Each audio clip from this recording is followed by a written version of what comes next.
Monday night women's fast pitch softball on Long Island from Bill Edwards Stadium. The Florida Vibe take on the New York Rise on the Varsity Media Sports Network. And we welcome you into the broadcast booth. She's Sydney Suplee. I'm John Perez. Sydney, it's been a long time in the making. There is professional softball here on Long Island and a picture-perfect day for some history. This is a day that will go down forever. The crowd's excited. We got to talk with the players on both sides. They are ready to make a statement here in New York and bring professional softball across the country. Yeah, so the New York Rise, an independent team. They're one of 4 teams in this independent league. And Sydney, I know that this is just step one. Now, Rome wasn't built in a day. But when it comes to the New York Rise, this is something that Jeff Arnn and the rest of the executive committee have been waiting for years to come. And even though this is only the first game, there's been a lot that's been done for New York so far. And I talked to Jeff months ago when this was all a dream, and the team that it has took, there is handfuls of people that has made today possible. So it's a shout out to them and all the players really coming together to start making softball really raise it to the map and the levels that people want to see it at. All right, so there's a lot of pomp and circumstance. Let's meet the New York Rise and a couple of our impact players that we're going to watch today. There's a ton of talent throughout the Power 5 conferences and even mid-majors.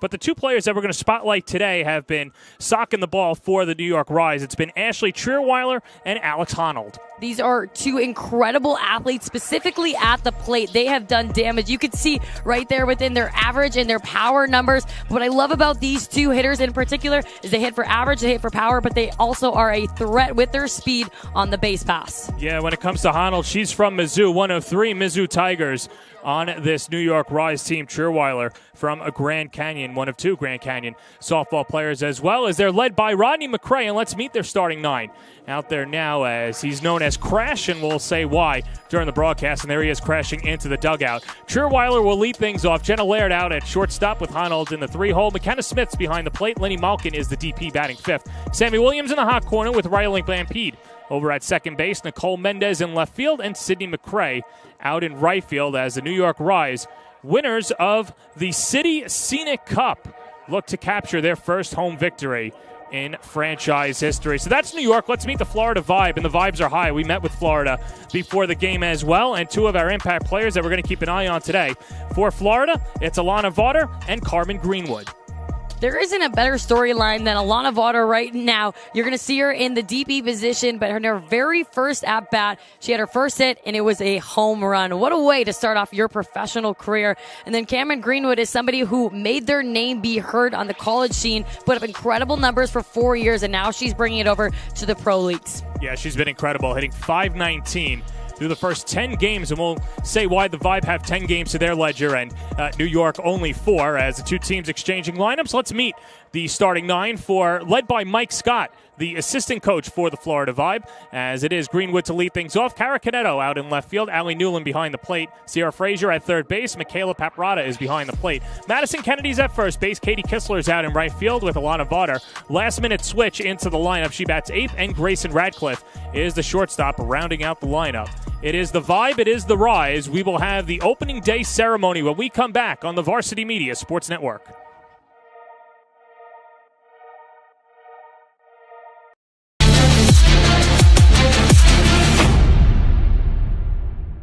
Hey sports fans, did you know Varsity Media live stream broadcasts get viewed by college coaches nationwide? Through our announcers' storytelling and insight on your athletes, we can help your players get an edge on college recruiting. Find out how by reaching out to Varsity Media today, 516-403-2050, or email ben@varsitymedia.net. Parents, Varsity Media is now offering ISO video of just your athlete. Why bother with the wide angle that shows every player on the field? You just want good video of your son or daughter, and now with Varsity Media's ISO angle, you can get it. Our camera will focus just on your player in the game. This footage will help in creating highlight videos for college coaches to better pinpoint your athlete's play on the field. And it makes for a great teaching tool to help them improve during the season. Varsity Media is now booking ISO videos for the fall, but spots are limited. Contact us today for football, soccer, field hockey, and volleyball by calling 516 403-2050 or emailing ben@varsitymedia.net. Are you a local business looking for new and creative ways to promote your company? Varsity Media offers affordable rates that can get your message across to a demographic of 18 to 54 years of age. Our follower base across social media is over 50,000 strong, and our viewership numbers per game are in the thousands. Don't blow your advertising budget on old staples like TV and radio media. Reach out to Varsity Media to get the best bang for your buck. Varsity Media offers live streaming services for any sport. With human beings behind the camera, you can expect the proper coverage angles during each game. We offer customizable options such as live scoreboard, multiple cameras, instant replay, graphics, and even announcers. Find out how you can save $100 off a live stream package with Varsity Media by calling 516-403-2050 or email ben@varsitymedia.net. Hey parents, how about a bobblehead for your athlete? Bobbleheads are one of the most preferred personalized gift items today, and it's so easy to order. All you need is a photo of your athlete, a model number from our extensive collection of bobbleheads, and the sculpting process begins. 2 proofs are sent for your approval, and once it's approved, in a few weeks, your bobblehead is on the way. It's that simple. Order your bobblehead today by logging into varsitymediapass.com and click catalogs or call 516-403-2050. We welcome you back to Bill Edwards Stadium. We send it over to our public address announcer, Peter Schwartz, for the introduction of both teams. Number 8, Hannah Adams. Number 17, Taylor Pleasant. Number 22, Elizabeth Hightower. And number 24, Jordan Johnson. Now the starting lineup for Florida. Leading off in center field, number 7, Carmen Greenwood. Batting second, in left field, number 23, Tara Canetto. Batting third, at second base, number 44, Allie Newland. Batting fourth, the third baseman, number 20, Sierra Frazier. Batting fifth, the catcher, number 27, Michaela Pabrata. Batting seventh, the first baseman, number 18, Madison Kennedy. Batting eighth, the right fielder, number 29, Katie Kistler. And batting ninth, the designated player, number 15, Elena Potter. And the shortstop, number 26, Lindsay Ratcliffe. Starting pitcher for Florida is number 21, Caitlin Arnold. The head coach for the Vibes is Leah Amico, assisted by Mike Scott. And now, for the first time ever, let's meet your New York Rise. First, the reserve. Number 6, Kayla Weddle. Number 8, Mariah Lopez. Number 19, Ryan Henry. Number 20, Sarah Cornell. Number 24, Lauren Green. Number 29, Denise Chelsea. And number 33, Mary Iacopo. And number 42, Courtney White. Now the starting lineup for the Rise. Leading off and playing first base, number 50, Ashley Sherweller. The shortstop, number 3, Jenna Laird. The center fielder, number 25, Alex Connell. The catcher, number 21, Michaela Smith. The designated player, number 22, Liddy Malkin. The third baseman, number 7, Sammy Williams. The second baseman, number 26, Riley Lampy. The left fielder, number 11, Nicole Mendez. And the right fielder, number 99, Susan McRae.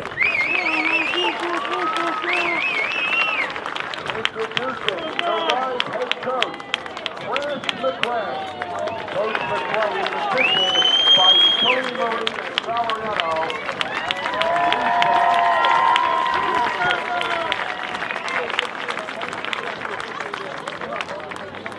Umpiring tonight's game. At first base, Mario Calavini.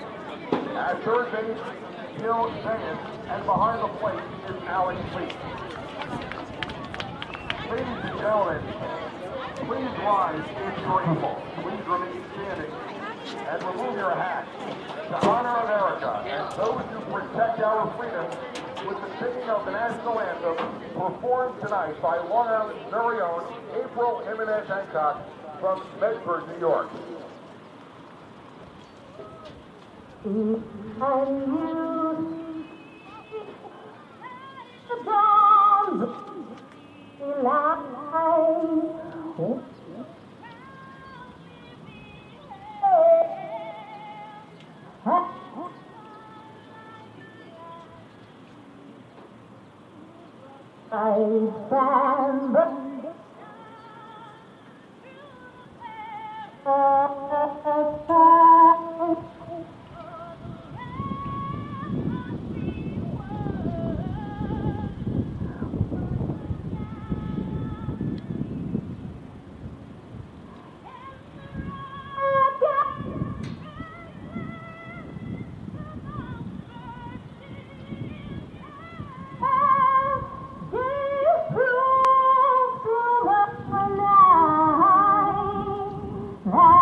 Softball is here on Long Island, and boy, what a great atmosphere here as well. And, you know, Cindy, we could talk about the players and their stories and everything that they've accomplished in their collegiate careers, and we'll definitely get to that.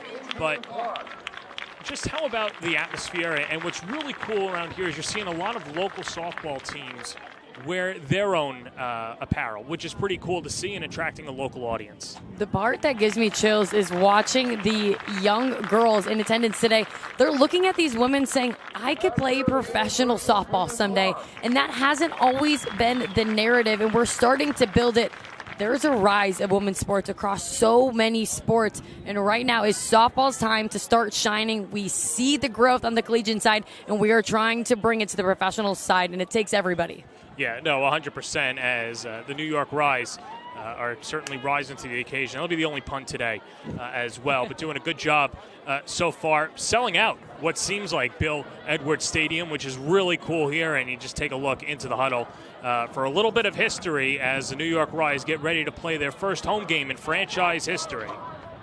The City Scenic Cup champions, and now looking to bring that winning style back up north, and this is a team that's very deep and has had some pretty accomplished players, most notably a lot of SEC players. And Sydney, you've obviously had a pulse on the softball world, the Women's College World Series, a ton of experience on both sides. When you look at the rosters, if you're a college softball fan, you're going to recognize these last names. I'm talking All-Americans, all SEC, all Big 12, some of the very best players to play the college game, and they're still competing at the highest level, and they've also continued to grow within their own game. You look at Ford on the mound, and one of the best pitchers to ever comes out of James Madison University, and she's been playing over in Japan the last 6 months before coming here, so somebody who is constantly working on her craft and at the very best of her game. Yeah, and there you see Jalen Ford from James Madison University, and boy, she's been incredible, like you mentioned, playing over in Japan throughout the year, and has not been the best start so far, but hey, you can't blame her. She just came stateside a week before the season began and now acclimating to the American game. We had an opportunity to speak to one of her managers in college and close friends, Kim Fucci. She gave us the whole scouting report and said that Jalen Ford is a beast, to say the least. 65 to 67 miles an hour. You're going to see her rise be her bread and butter, work up in the zone, but she also will mix in her curve and her screwball. And as you mentioned, she's playing in Japan the last 6 months. They play the game a little bit differently, but nonetheless, she's such a competitor. You expect to see her continue to grow the longer she's in this league. First pitch of the ball game is in there for a strike as Carmen Greenwood steps up to the plate. The outfielder from Birmingham, Alabama. Played at Louisville, one of the players that we spotlighted in the Open, hitting .519 on the season. And the count 1-1. When you look at her average, that speaks volumes. But then you look at, she's leading the team in doubles right now. Right around half of her hits are all for extra bases, so somebody's bringing a lot of power. Taps it right back to the mound. Ford snags it and completes the play. Route number 1.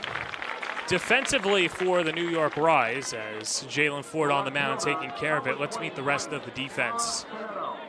As it'll be left to right in the outfield, Nicole Mendez, Alex Hanold, along with Sydney McCray. Sammy Williams at third, Jenna Laird at short, Riley Lampede at second, Ashley Trierweiler is at first, McKenna Smith behind the plate, and Ford on the mound. And the first pitch breaking ball low to Kara Caneto, 1-0. And one of the reasons why the New York Rise has been so successful so far this season is their defense has been very consistent. Caneto out of Sylvania, Georgia.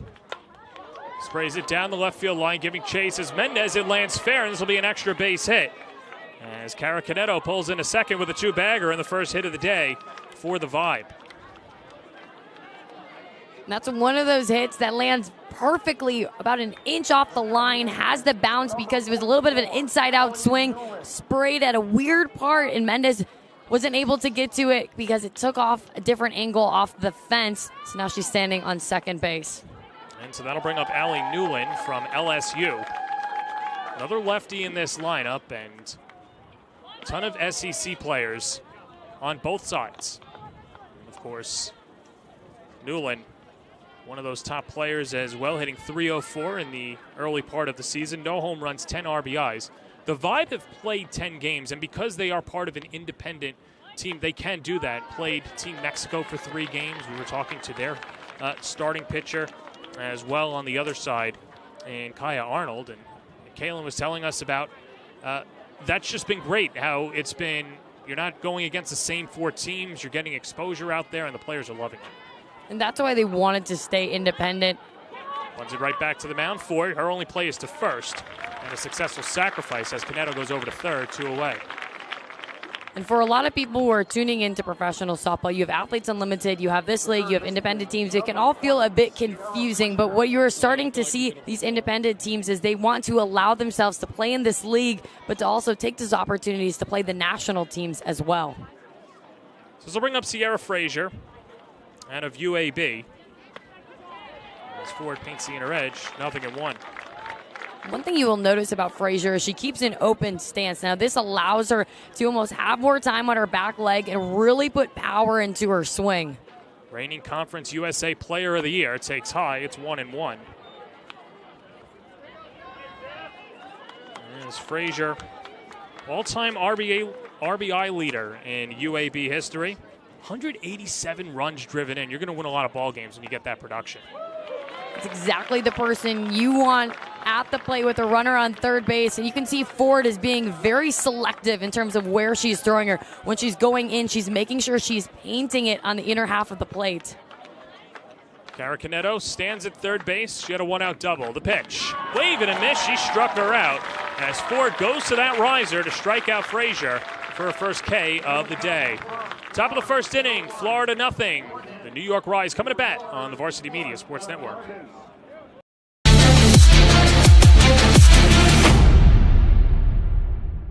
Hey sports fans, did you know Varsity Media live stream broadcasts get viewed by college coaches nationwide? Through our announcers' storytelling and insight on your athletes, we can help your players get an edge on college recruiting. Find out how by reaching out to Varsity Media today, 516-403-2050, or email ben@varsitymedia.net. Hey parents, how about a bobblehead for your athlete? Bobbleheads are one of the most preferred personalized gift items today, and it's so easy to order. All you need is a photo of your athlete, a model number from our extensive collection of bobbleheads, and the sculpting process begins. 2 proofs are sent for your approval, and once it's approved, in a few weeks, your bobblehead is on the way. It's that simple. Order your bobblehead today by logging into varsitymediapass.com and click catalogs, or call 516-403-2050. Crowd liking what they're seeing in the first inning, and they're getting ready for the New York Rise in their first at-bats at home as well. And like we mentioned, great atmosphere here at Bill Edwards Stadium, and you can see the mascot as well. Double play is in the background, and you can see the fans have packed out the stadium. No better place to be to start off your July. And there you see some softball players as well really enjoying it. And it's been great, Sydney.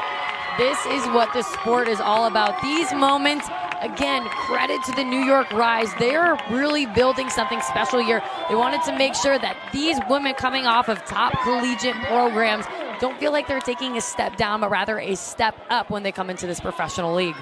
Well, here is Kaylin Arnold out of Maryville, Tennessee, played for the Lady Volunteers as well as Florida State, and she gets the start for the Vibe today and looking to lock down the Rise. And we caught up with Arnold before the game, and she has been all gung-ho on this lineup, and she's ready to go today. She mentioned that the second this team got together, they just clicked. You can see that with the smile on her face right there. She loves the people she is playing alongside, and when you have that, special things happen on the field. So it'll be Ashley Cherweller to lead things off for the New York Rise out of Belmont, California, playing for parts of her career at Grand Canyon and Santa Clara. And takes outside 1-0. Cherweller hitting .467 on the year, a home run, 4 RBIs. National Fast Pitch Coaches Association All-West Region second team. She has been doing this forever, not only in the professional league, but we started it for 4 years in collegiate softball. It was only her junior season that she didn't hit above 400. She hit .394, still not very bad, but she averaged in her 4 years a .440 average, and she's carried that over effortlessly as she's taken a step up to the pro ball. Yeah, it certainly helped, especially for Grand Canyon, one of a handful of teams that won north of 50 games this year, a regional appearance. There's a wave and a miss, count 2-1. Arnold's the type of pitcher, she's going to work you a lot east to west. You're going to have to really be disciplined on those corners and when it's going to break off the plate rather than stay on it.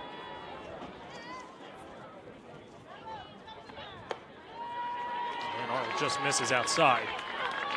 Count 3-1. Arnold started her career at Tennessee, transferred to Florida State, 3-time All-Conference selection, 2017 SEC Freshman of the Year. It was all ACC second team selection in a redshirt senior year in 2021. Good hitters count for Cherweller. 3-2. And right now for Arnold, when she needs a strike, she is going to that third base side of the plate. You can tell that's her comfort zone right now. Hasn't been able to establish that side of the plate yet on the first base side. So if I'm a hitter, I'm putting my toes on the chalk and trying to take away that outer half pitch. Payoff pitch. Swing and a miss. She struck her out. A little fastball by her. 1 up, 1 down to begin the evening for Arnold. It's a great piece of pitching by Arnold to come all the way back against a very hot batter. And I'm not surprised to see her get the start today. She had a very effective last outing. She went a little over 3 innings, only gave up 4 hits, 1 walk, 3 strikeouts, and no runs scored. Here's one of the hometown favorites, Jenna Laird, out of East Meadow. Takes a strike, 0-1. Laird played her college career at Missouri, 3-time All-SEC second team selection. You can hear the crowd having a little bit of a different roar with her up to bat.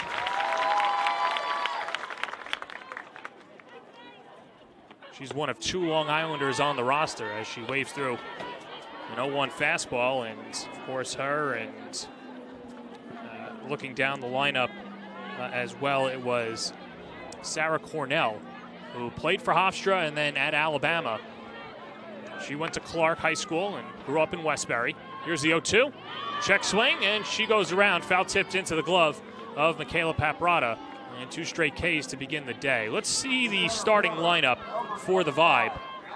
As Florida, led by interim coach, or not interim, but assistant coach Mike Scott today with Leah Amico coaching Team Israel. It's Caneto, Greenwood, Kistler, along with Kennedy, Newland, Radcliffe, Frazier, Paprada behind the plate, and Arnold on the mound. And here's Alex Honnold, one of those players that we featured in the open, fisted foul, 0-1. And we talked to the team before the game about Mike Scott stepping in to fulfill the shoes of a head coach. The players were excited. They had so many great things to say about him. They called him their dad. They called him an angel on earth. I mean, the list goes on and on of the momentum and the love that he brings for this team. Yeah, that was Emily Kirby who donned him the angel on earth, and they didn't even hesitate. She said right away, yeah, he's an angel, and some of the things that he did as well. He treated the team to a New York Mets game yesterday as the Vibe traveled up early, got to experience the city. They're going to Times Square tomorrow. And when you've got the 7 o'clock starts, you can do that and spend the day in the city. And that's why New York is such a great market to have a professional softball team, because not only are you playing great softball in front of a wonderful crowd, but there's so much about the city that these teams can go and enjoy. Here's Alex Honnold from Mizzou. 438 on the season. Behind in the count 1-2. And slaps it foul down the left field line. Honnold, 229 career games at Mizzou, hit .331 and broke the single-season doubles record with 21 doubles in a season. All SEC second-teamer in 2023. Back-to-back strikeouts to begin the bottom half of the first inning by Arnold. Here's the 1-2. And a good rip and fouled back to the screen. We'll do it again. Arnold looking to go back up in the zone with the rise ball. What she did to finish off the second batter, that one you could tell she didn't get it quite high enough as she wanted to. You see a few practice pitches after that, but her ball is moving, and it's that late break that's allowing her to be so effective. 1-2 again upstairs. And Deuces wild. And for the Rise, going up against a very spinny pitcher, somebody who is going to move the ball late. You notice a lot of them are back of the box. They're trying to see the pitch as long as they can. 2-2 coming. Roll foul, first base side. And Honnold, not an easy player to strike out. Was behind in the count, works it even, and is spoiling every pitch that Arnold's throwing. Especially when it's the first changeup we have seen so far today from Arnold, to be able to stay disciplined and just foul it off, fight to see another pitch. She gets the sign. Here comes the 2-2 in the dirt, and the count's run full.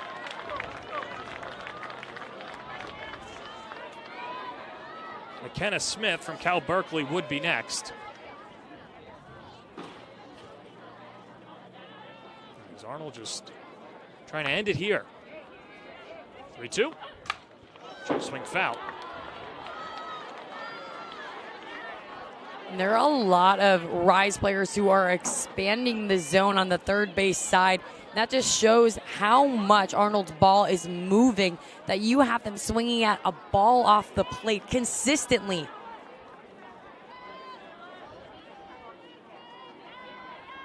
Might be the first time we saw Arnold shake off Paprada. Comes home with a 3-2. Upstairs, ball 4. Professional at bat by Honnold, who is down 0-2, works the walk, and that brings up McKenna Smith. You could see after the pitch, Arnold's giving a little look to her catcher, knowing she was the one that shook her off. But as a pitcher, it's so important that you are throwing the pitch you are most confident in. If there's ever a hesitation or a moment of doubt, you rather shake it off, because it's when you throw that pitch that you weren't 100% all in on is when you get beat. This brings up the cleanup hitter, McKenna Smith. Smith, two-time NFCA third-team All-American, first-team All-Pac-12 member in 2022.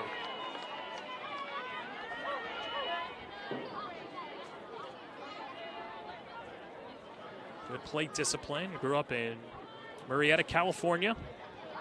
333 through her first 4 games. And there's a strike from Smith, 1-1.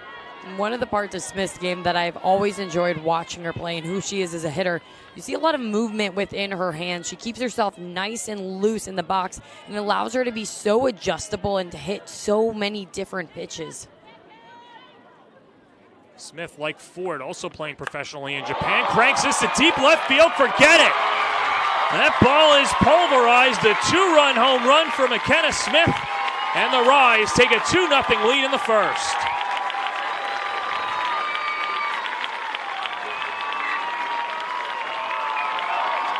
McKenna Smith, put your name in the record books. The first home run on this field here in Hofstra in front of an electric crowd.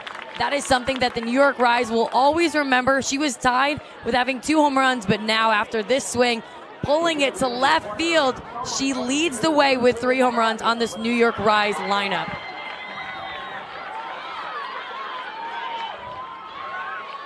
Double play, enjoying the action, and a 2-0 lead for the Rise as this brings up Linny Malkin.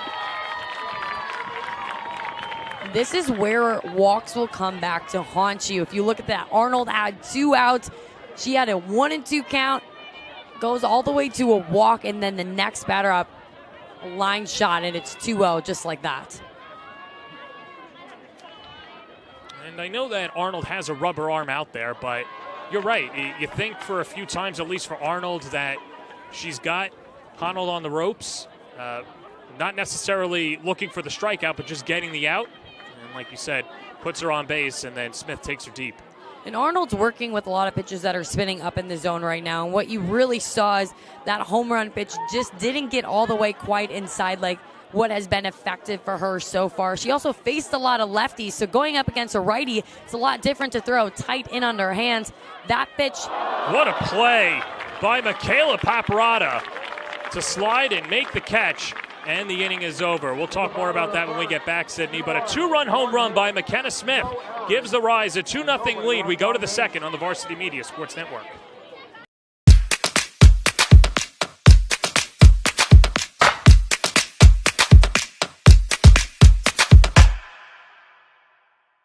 Varsity Media offers live streaming services for any sport. With human beings behind the camera, you can expect the proper coverage angles during each game. We offer customizable options such as live scoreboard, multiple cameras, instant replay, graphics, and even announcers. Find out how you can save $100 off a live stream package with Varsity Media by calling 516-403-2050 or email ben@varsitymedia.net.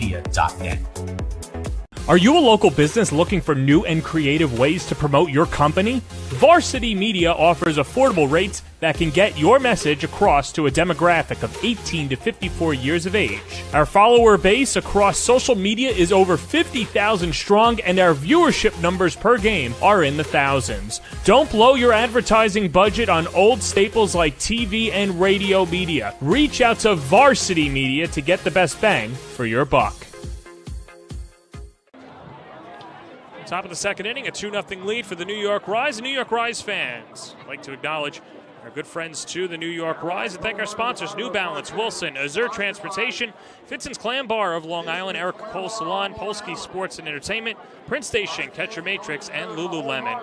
Appreciate all that you do to support pro women's softball team in New York, Rise Up.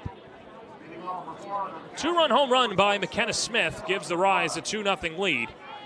As now Jalen Ford with a little bit of run support, dealing a 5-6-7 due up in the order, and gets Michaela Paparata to swing and miss at a first pitch low changeup, 0-1. What a response for Ford, and going to the changeup on the first pitch, you know the other team is going to be chomping at the bit, wanting to have that big hit and to tie it back up. Paparata jammed, center of the diamond, Riley Blampield, one away.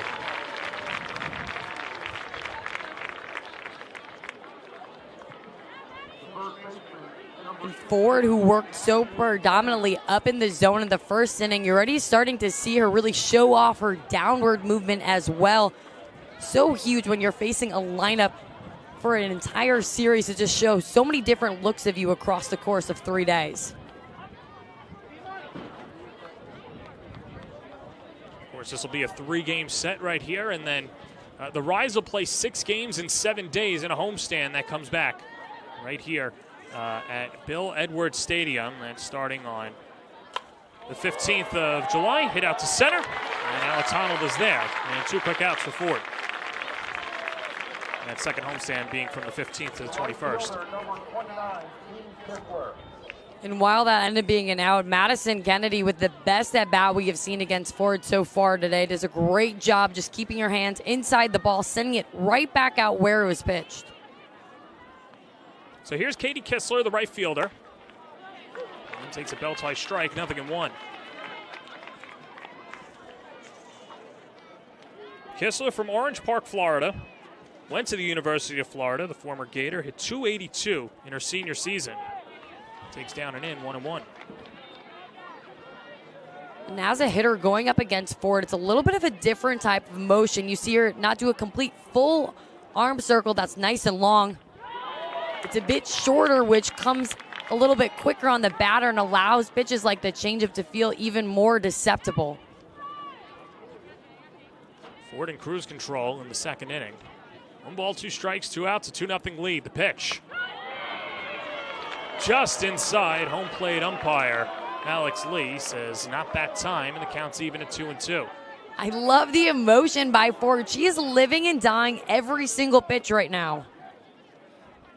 Comes home with a 2-2. Tapped on the ground to second, charged by Blampede, and she records 2 outs in the inning. And that does it. A 1-2-3 inning for Ford, 1.5 in the books. 2-0 Rise on the Varsity Media Sports Network. You're watching Varsity Media, New York's premier high school sports network. Are you a local business looking for new and creative ways to promote your company? Varsity Media offers affordable rates that can get your message across to a demographic of 18 to 54 years of age. Our follower base across social media is over 50,000 strong, and our viewership numbers per game are in the thousands. Don't blow your advertising budget on old staples like TV and radio media. Reach out to Varsity Media to get the best bang for your buck. Hey sports fans, did you know Varsity Media live stream broadcasts get viewed by college coaches nationwide? Through our announcers' storytelling and insight on your athletes, we can help your players get an edge on college recruiting. Find out how by reaching out to Varsity Media today, 516-403-2050, or email ben@varsitymedia.net.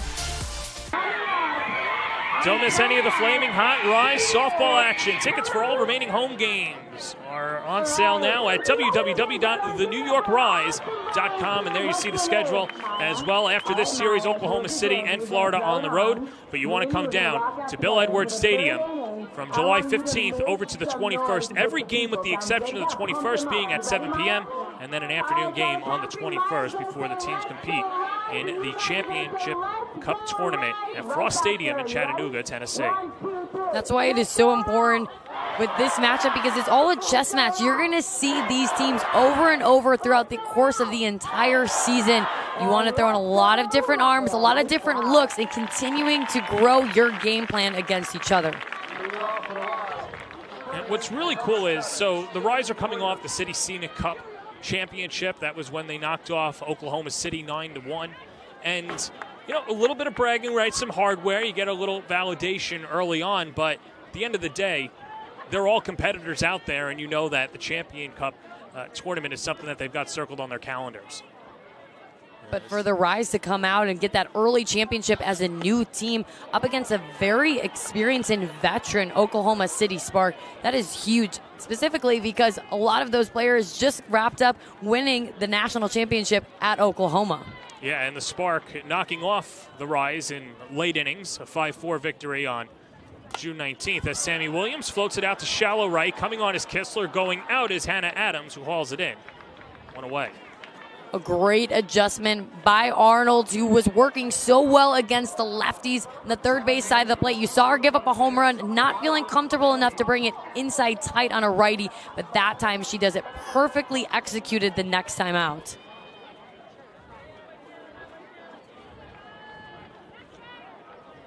So here's Riley Blampede, the second baseman. Takes a pitch outside the corner, 0-1. Blampede from South Carolina hit .273 with the Gamecocks from Cordell, Georgia.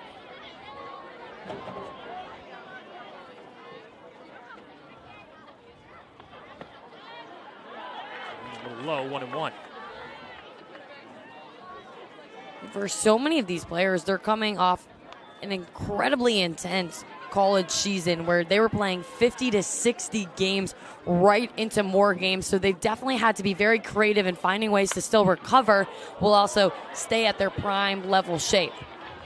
And I'm kind of curious, Sydney. I know you were a pitcher over at Northwestern, but I'm curious as a position player too, especially in the pro level. You'll see in college, it's not uncommon. You've got back-to-back doubleheaders, so 4 games in 2 days. At least in this league, it's 1 game a day. So does that change preparation? What are the pros and cons there? It absolutely does, because you go from thinking might have to last 14 innings if you're a position player. A pitcher is normally not going to throw those back-to-back. However, now you can really utilize the same players once every day because your body can take 7 innings, rest all throughout the morning and day, stretch, and go compete again that night.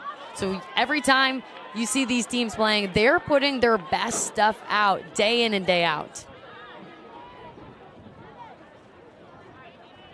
It's good, especially if you've got depth as well, and that's going to help you regardless. And, you know, with all of these players, it's really interesting because even the bench players can start on many other teams that are out there. And, of course, the hope is always to grow more professional teams out there and disperse that talent throughout and grow it in the United States. We saw how huge it is in Japan and, of course, other leagues down in the South, and now trying to come up to the Northeast and capture some markets as well. As I was telling you, I just came from the international games where Blampede pops it up. Paparata drops it. It's a fair ball. And Blampede is on with the E2. that is an extremely difficult play for a catcher to have to pop up out of her stance, turn around, and try to look up and make a basket catch. Those are one of those opportunities where if you're a corner, I would even call them over my pitcher to take away that fly ball from your catcher. This will bring up Nicole Mendez, the left fielder, hitting in the 8-hole. Mendez, a stellar career at Oklahoma, leading the Sooners to the Women's College World Series championships in 2017 and 2021. Takes outside. What a run for the Sooners, huh? What they are doing in terms of just consistency every single year, being able to deliver those championships, it is something you cannot overlook. The excellence and the attention to all the little details. That magic doesn't happen overnight, and it's a lot of those hard work ethics are still very instilled in Nicole Mendez, something she talks about, having that championship mindset all the time. Yeah, you know, Mendez finished second in program history, 15 triples, 10th all-time in stolen bases with 46, playing on the Mexican national team in the Tokyo Olympics in 2021. You see right there, she has a ton of speed. Thought for a second she was going to try to lay down a bunt, caught third base back a little bit. It goes down to that chess match again. Now you're going to have the corners throughout the rest of the series knowing that she has the capability to put down that bunt when she wants to. A lot of speed at the bottom of the order as this is ripped into right center field. A base hit, and Mendez has her first hit of the day. Blampede goes first to third as the throw gets cut off. And on at first with a single is Nicole Mendez. And the Rise have runners on the corners with one out. Blampede with great heads-up base running. She knew from the second this ball was sent up the middle, she turned without even looking. She was going all the way. It's a great job taking an extra base.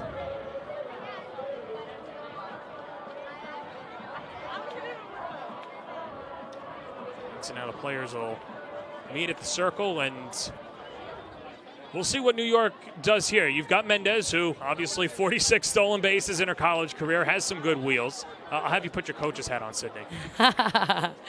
What I would say right now, you have a 9-hole hitter who has a ton of speed. So if you're going to have her steal, then I would almost have her set up where the person at the plate is going to either show a fake bunt or do a pullback. Anything to allow there to be a little bit of movement and so that the catcher is not just making the catch and able to fire down to second base. See what the Signal is from Coach McCray to his daughter, Sydney McCray, from Bradenton, Florida. Started her career at Florida Southwestern before moving over to Grand Canyon. Second team NJCAA All-American. Second team All-Southern Conference selection. And the count 1-0.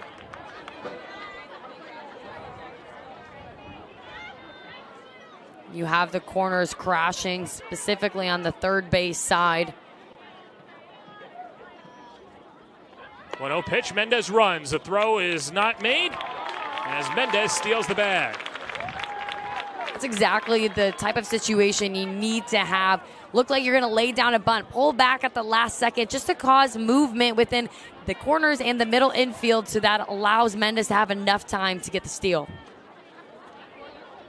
Now the right side of the infield comes in. Third baseman Sierra Frazier playing in as well. Foul tipped into the glove of Paparata. Count 2-1. Arnold still living on that bread and butter, delivering it on the third base side of the plate.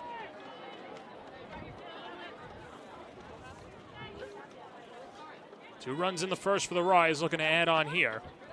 Pitch misses, 3-1.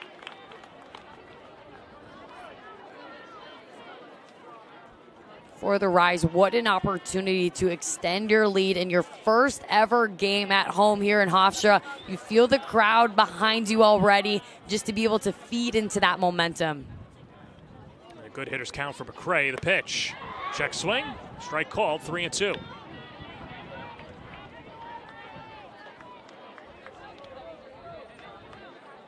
There's a level of comfortability you see from Arnold when she is facing a lefty rather than a righty. 3-2, swing and a miss. Struck her out, third strikeout for Arnold, and there's two away. And I want to expand upon that point a little bit. So what are you noticing when a lefty's up at the plate versus a righty? Because now you've got the lefty and Scherweiler as we look at the strikeout. Arnold is able to tail this pitch, a screwball, rise ball, the late break, and really feel comfortable if it misses half a ball outside of the plate, because she's getting those lefties to chase, where rather when you have a righty at the plate, you're worried about hitting them. So you feel much more comfortable throwing to that tunnel, and she has been so effective with it so far. Well, she got Scherweiler to strike out in her first at-bat. In fact, she struck out the first two hitters of the ballgame. Blampede at third, Mendez at second. A 2-0 lead for the Rise, last half of the second. Pitch, 0-2. If Arnold was able to get out of this without allowing any runs scored, this is a huge win for this squad and being able to just get momentum for Florida when they come back up to the plate. 0-2 to Arnold, hits off the glove of Paparata. Coming home is Blampede. She scores without a throw, 3-0 Rise.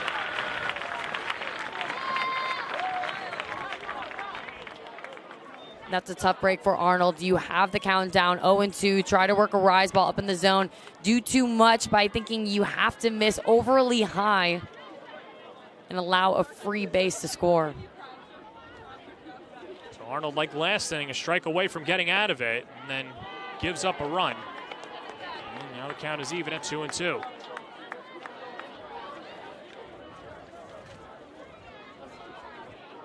Should be an unearned run on Arnold, considering that Blampede reached on the error by the catcher Paparata, and then you've got the wild pitch.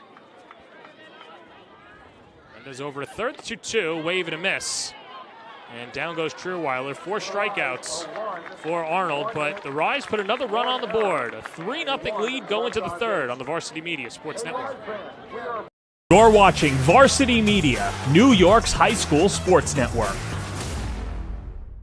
Parents, Varsity Media is now offering ISO video of just your athlete. Why bother with the wide angle that shows every player on the field? You just want good video of your son or daughter, and now with Varsity Media's ISO angle, you can get it. Our camera will focus just on your player in the game. This footage will help in creating highlight videos for college coaches to better pinpoint your athlete's play on the field. And it makes for a great teaching tool to help them improve during the season. Varsity Media is now booking ISO videos for the fall, but spots are limited. Contact us today for football, soccer, field hockey, and volleyball by calling 516-403-2050 or emailing ben@varsitymedia.net.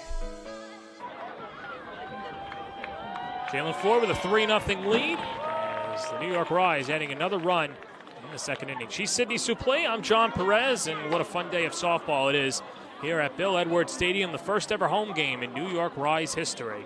3-0 lead over the Florida Vibe, who after this series will continue their slate. They'll go against Chattanooga at home and back-to-back series against Chattanooga. Check that 3 in a row, and then finishing against the New York Rise on the July 12th to 14th three-game stretch. Their home games playing at the State College of Florida in Bradenton, Florida.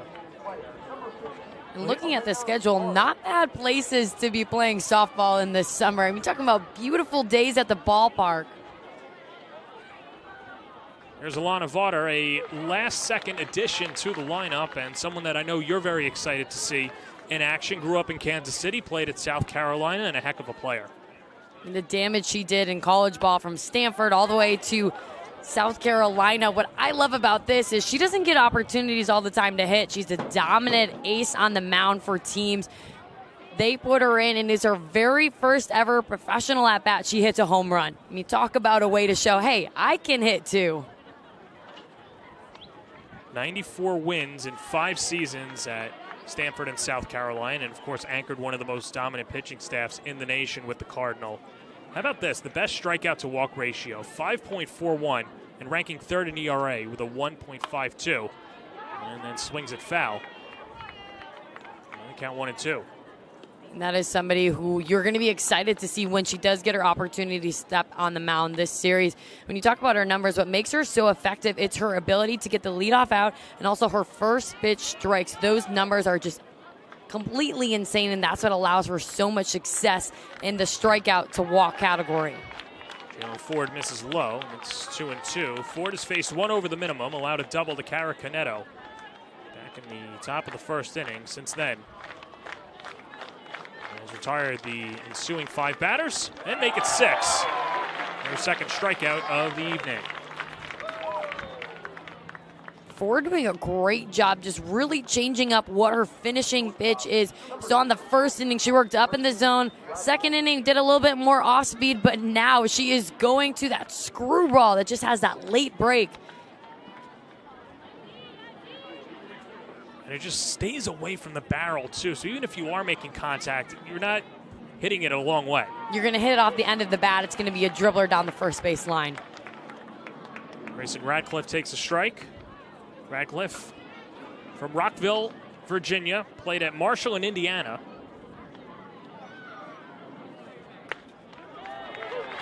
And Ford dotting 2 strikes to begin the at-bat.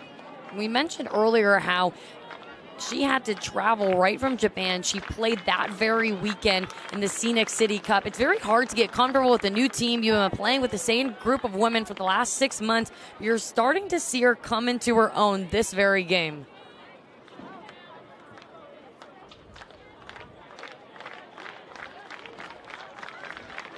Ford gets ready with a 1-2. That's driven to center field and down for a base hit. Second hit of the day for the Vibe as Radcliffe parks it at first with a 1-out single. Radcliffe does a great job sending a screwball that doesn't have that same sharp break. Sends it right back up the middle. You could see Smith right away telling Ford, you're good, and then just pointing to her a little bit more on off the plate that next time.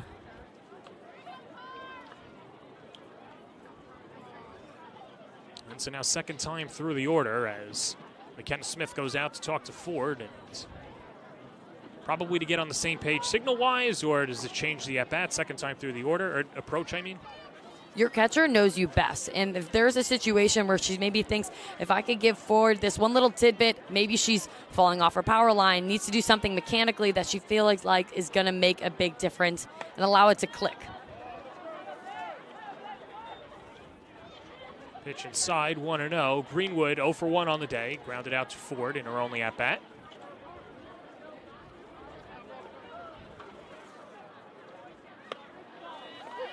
And count even at 1-1. And Greenwood is the type of player that it's very hard to beat her twice. She does a great job at just going back into her dugout, making adjustment at bat to at bat.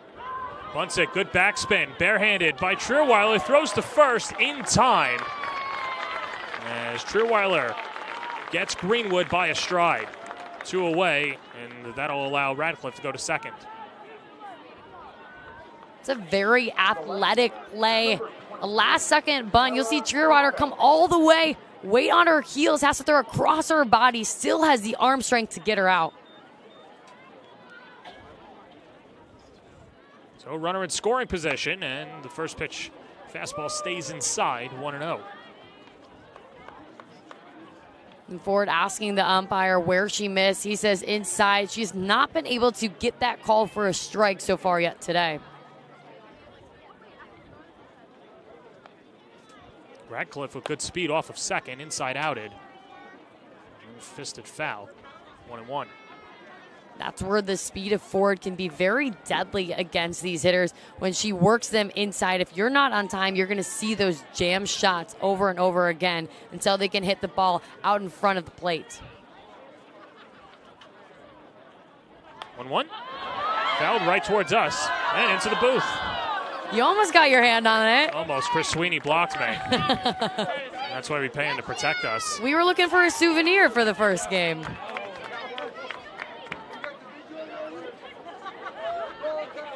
So 1 ball, 2 strikes, 2 outs. Runner at second, a 3-0 lead for the Rise. Ford with 2 strikeouts through her first 2 1/3. Straight foul again. Right now, the Florida Vibe, they're a team that's hitting nearly 400 with runners in scoring position. Really have found that ability to level up and put together quality at bats when it matters most. Especially for Canedo. Now 6 extra base hits on the season. She came into today hitting .250 on the year. Dribbles it right back to the mound. Ford scoops it and underhands to first. And the inning is over. So they strand a runner at second.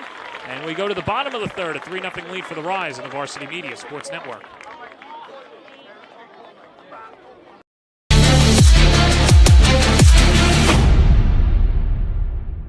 Hey sports fans, did you know Varsity Media live stream broadcasts get viewed by college coaches nationwide? Through our announcers' storytelling and insight on your athletes, we can help your players get an edge on college recruiting. Find out how by reaching out to Varsity Media today, 516-403-2050, or email ben@varsitymedia.net.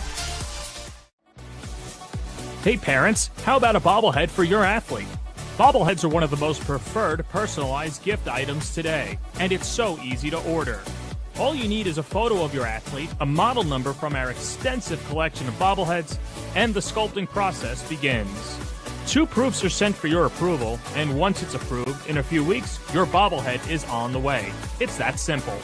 Order your bobblehead today by logging into varsitymediapass.com and click catalogs, or call 516-403-2050. Welcome you back to Bill Edwards Stadium, a 3-0 lead for the New York Rise. And of course, Varsity Media is excited for our new partnership with Gipper, the #1 social media content creation platform for all athletic programs and professional programs. Visit Gipper.com to learn more today.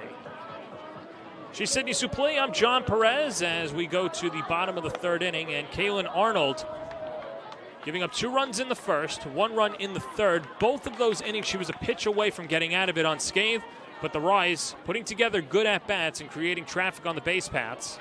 Home run helps in there as well, and that's the reason why they're up 3-0. And while Arnold's gave up that frustrating wild pitch run in the second, I saw a lot of adjustments by her that's allowing her to be very effective. Take away the scoreboard, she is still developing a ton of swings and misses, and if she can just finish those at-bats and those counts, she'll be incredibly effective. There's Jenna Laird, the local product. Takes a strike, 0-1. Laird struck out swinging in her first at-bat. As Arnold now with 2+ innings has allowed just 2 hits. 3 runs, only 2 of them earned. With 1 walk and 4 strikeouts. Slide into left center field, chasing Greenwood back. She lines it up, makes the catch. 1 out. I really liked poised by Laird and that, and just doing a great job of keeping her body very silent, getting on top of Arnold's rise ball. Now she still just hit it a little bit underneath, and if you want to be effective against a rise ball, you have to look to hit it middle or top of the ball before it has that leg break against you. Well, here's Alex Honnold, and can make a case that she's had the at-bat of the game so far for the Rise. Walked in her first at-bat, was behind in the count 0-2, spoiled off pitches, and worked a 10-pitch walk that then set up a 2-run home run by McKenna Smith. And you know, as a pitcher, Arnold remembers that, and she's going to be going right after and attacking the zone. Arnold laces it down the right field line. That's a base hit, and a roll all the way to the wall. Dug out by Kistler, and Alex Honnold is on at second with a 2-bagger.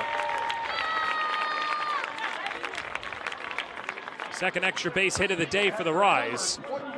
And New York with the runner in scoring position for McKenna Smith. An off-speed pitch that just was too far up in the zone. Honnold capitalized on it before it even had an opportunity to really break. Once again, she's putting herself on the base pass for her teammates behind her to come up in a clutch situation. For Honnold, that's her 4th extra base hit of the season as McKenna Smith takes high 1-0. When you're a pitcher who throws predominantly up in the zone, we're seeing Arnold spin the ball up a ton. That causes your weight to be back. Now, why that matters is when you go to your off speed, you have to overemphasize getting on your front leg. 1-1.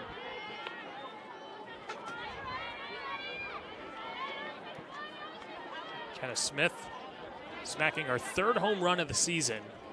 And no doubter to left center field. Towards a crowded out area of the fans over there, and now Arnold ahead 1-2. Arnold so far living on the outside. Not something you're seeing her do often today. It's going to that first base side of the plate, but not trying to give Smith anything in her wheelhouse on the inner half of the zone that she capitalized on earlier this game. 1 ball, 2 strikes, 1 out. The pitch lifted foul right side and into the parking lot. I hope you parked behind somebody's car. I parked on the other side. There you go. Veteran move. I've been to one too many ballparks and seen broken glass after broken glass. And I might have been guilty for it a time or two as well. 1-2 coming. She lays off. It's 2-2.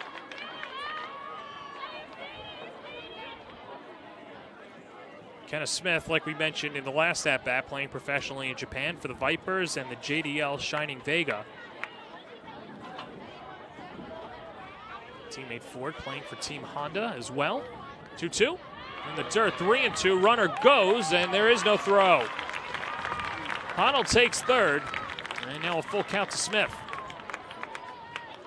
Arnold is beat on a changeup that never makes it down in the zone, so this time when she goes back to it, she tries to overemphasize but buries it in the dirt, allowing for a little bit of a bobble and another stolen base. Payoff pitch, outside, ball 4. So second walk issued by Arnold, and now the Rise with runners on the corners and 1 out for Lenny Malkin. Number 22, Ryan Malkin. Number 22. Now if you're in the Rise, you're in a similar situation. However, this time it is a righty up to bat. But do you try to send the runner from first in a 1st and 3rd situation with only 1 out? A good rip at a first pitch fastball as Malkin gets a piece of it. 0-1. You can sense a very aggressive approach by Malkin so far. The only batter who's really up in the zone, almost willing Arnold to throw it in the zone because she is hacking up there. To your point earlier, Rise with only 9 stolen bases as a team, but Smith doesn't have any of them, and she gets going on the ball that pops out of the glove of Paparata, so wasn't intending to steal, saw the ball trickle away, and she takes 2nd. And now a couple of runners in scoring position for the Rise. I think she heard you. I think she was ready to add one to her resume after that. And for Smith now, this changes. You have a runner on 2nd and 3rd. How can you send it either deep enough to left field or really work the right side of the field? Anything to advance the runners.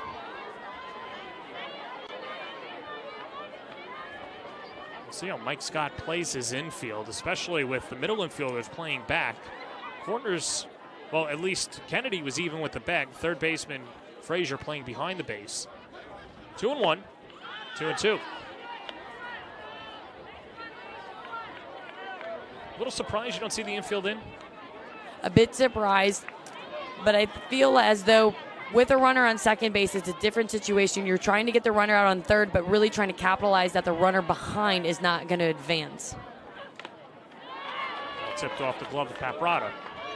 And also these arms on these athletes in the infield, they could still field a ground ball from their position and go home, and it could be a very tight bang-bang play, go either way.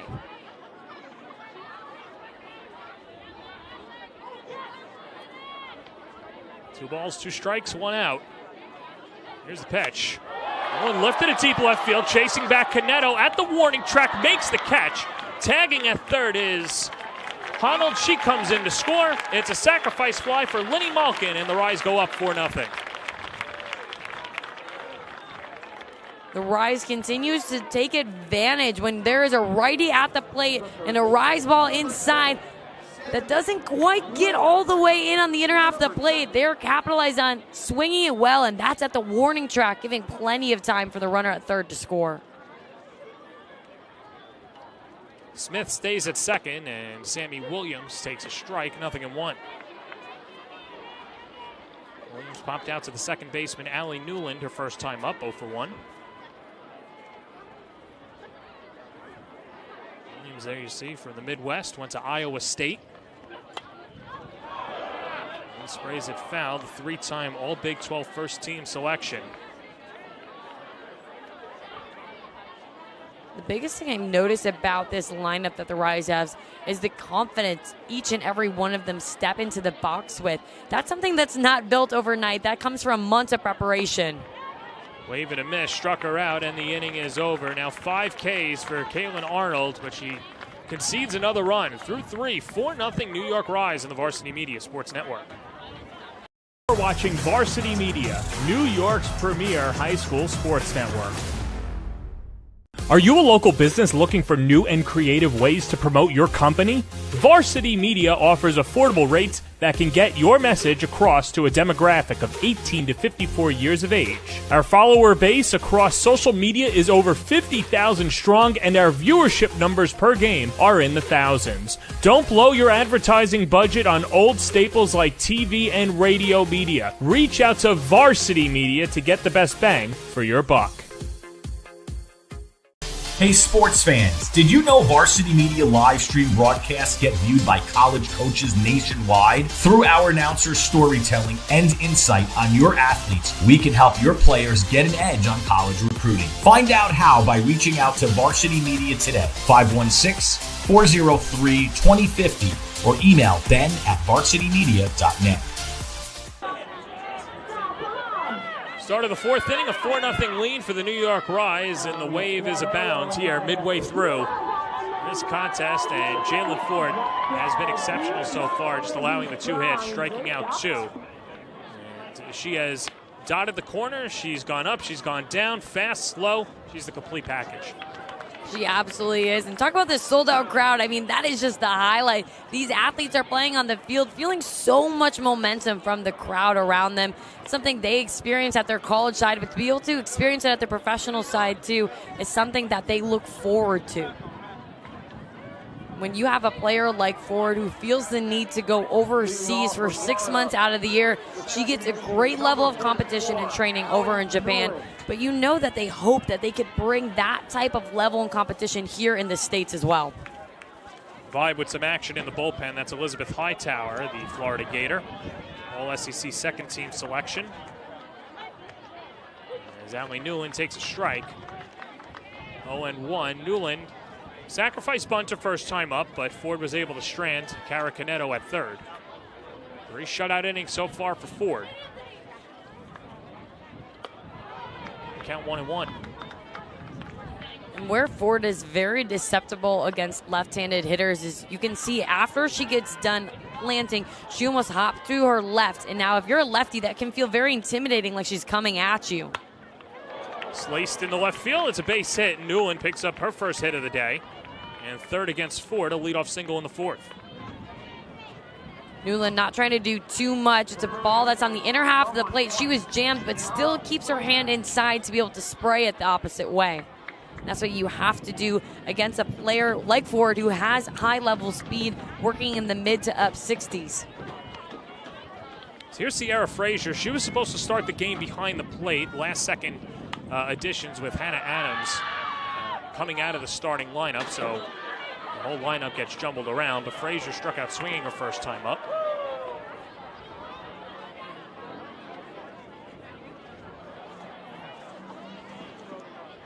Frazier out of UAB. UAB going 23-29 this year, losing to East Carolina in the AAC tournament. And now behind in the count, 0-2. Frazier is working her way to be on time. If you're Ford, she's getting closer and closer. You're going to have to go to something different, whether a different speed or a different location. She tries to go a little bit lower, snap throw to first, and Newland gets back safely. A heads-up play because Newland was kind of taking her time getting back to the base. You always have to make sure you are getting back as quickly as you are going out. Ford ahead in the count, 1-2. This is lined up the middle and through for a base hit and back-to-back singles to greet Jalen Ford in the fourth inning. And now Florida with something cooking. And that'll bring up the number 5 hitter, Michaela Paparotto.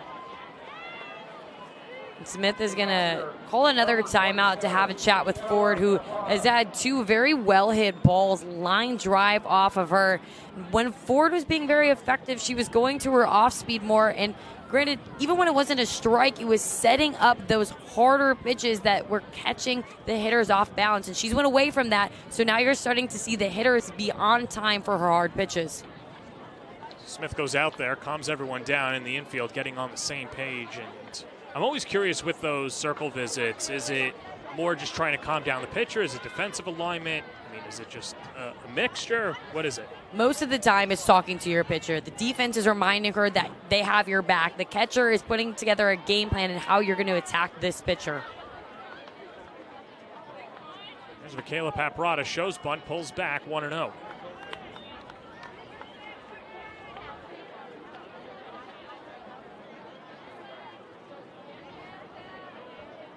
Paparotto, 2 stops in college, Miami of Ohio, and then LSU. Pulls back the bunt. Counts 2-0. Ford thought she had a strike. Paparotto had a little bit of a tougher tournament at the Scenic City Cup. Not surprised to see her trying to bunt here. Sometimes as a hitter, it's just getting that one thing to go right for you before you gain that confidence back in the box. Came into today hitting .316 on the year. No home runs, 4 RBIs. Good scoring opportunity, and now 3 straight out of the zone by Ford. Ford clearly upset, asked the umpire if it was low, seems a bit shocked by his response and saying yes. And let me tell you, as a pitcher, sometimes when you know somebody's going to bunt, it's the hardest pitch to throw for whatever reason. Well, taking all the way, and that's right down Broadway, 3-1.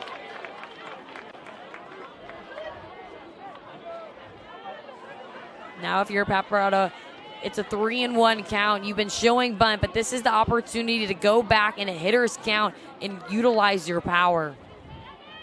See if they keep the bunt on. They do. 3-1, bunted right back to the mound. Scherweiler's up with it, fires to first. A successful sacrifice, 3-4, as Newland goes to third and Frazier up to second. And there's 1 out for Madison Kennedy. Doing your job, whether it's the little things or the big things, they all count the same in the end. Well, Kennedy 0 for 1 with a fly out to center field, but she hit the ball on the nose her first time up. And you have to wonder if that's what Mike Scott is thinking about with Kennedy at the dish. Which is a fastball grazed the outside corner, 0-1. Ford is feeding you that opportunity by throwing the ball on the first base side of the plate. Not to do too much, but just hit it on the nose like you said and send it in the other direction of their runners. That's high. Count even at 1-1.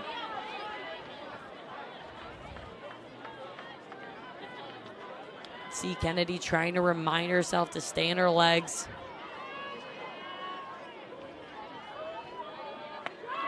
Good off-speed pitch as it drops in there, 1-2.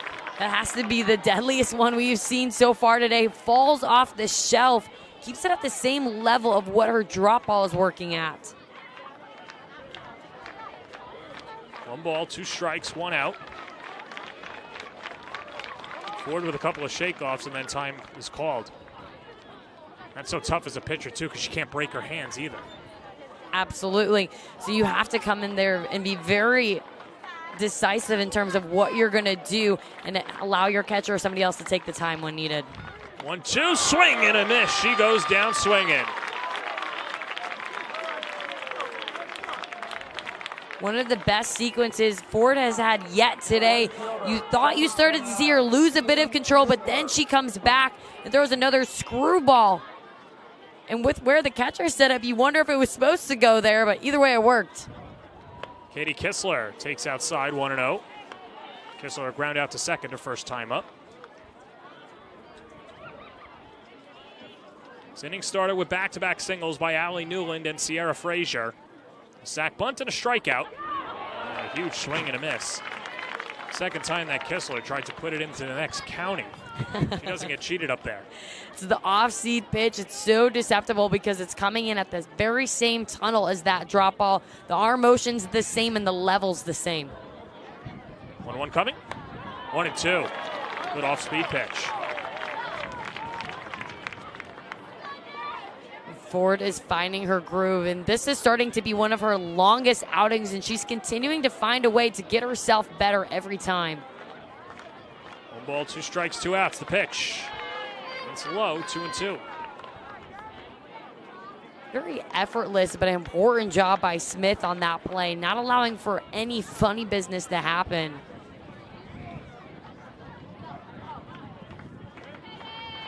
Two. Rolled on the ground to first. Scherweiler picks it up in foul territory, just by a hair. Huge sigh of relief by Kistler and the rest of that Vibe dugout. That is one of those that Scherweiler tried to crash and get it before it broke, and it was a very close play. An inch one way or an inch the other way could have changed that play. 2-2 to Kistler. Up and in. Counts full. Alana Vaughter would be next. Vaughter would represent the tying run. Have to get through Kistler. Here's the payoff pitch. Just got a piece of it. And we'll do it again. Ford and Smith giving Blue just a little extra second on that foul ball. But these are the at-bats and the moments that you have to absolutely love when you're a player. When the game's on the line, you have an opportunity to break it open, give your team that momentum and that spark that they need.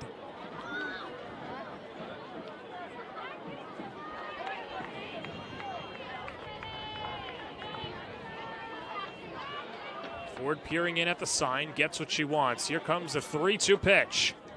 Upstairs, ball 4, and the bases are loaded. Good at bat by Kistler. She was behind in the count 0-2, works the walk, and the bases are loaded for Alana Vaughter. Ford went to an off speed on that one, which I loved the call personally, but you could tell it just did not come out of her hand right. If you're Ford, how can you take a deep breath, reset, and then go attack Vaughter? Doesn't have that many at-bats, but has enough power in her at-bat to do damage. Yeah, she represents the tying run and takes a strike 0-1. She struck out swinging in her first at-bat. Vaughter from Kansas City, Missouri, went to South Carolina.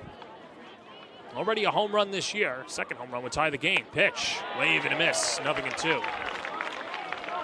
The pitch that Vaughter is chasing on is that screwball that you're seeing Ford just run off the plate.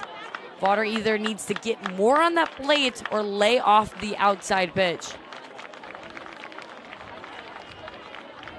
No balls, 2 strikes, a 4-0 lead for the Rise, and that pitch just misses. 1-2. It's a good, tough, in-at-bat adjustment by Vaughter.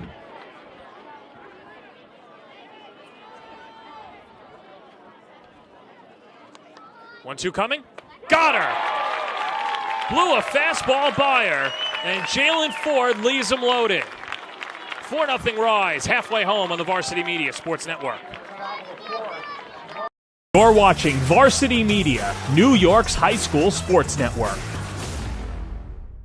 Parents, Varsity Media is now offering ISO video of just your athlete. Why bother with the wide angle that shows every player on the field? You just want good video of your son or daughter. And now with Varsity Media's ISO angle, you can get it. Our camera will focus just on your player in the game.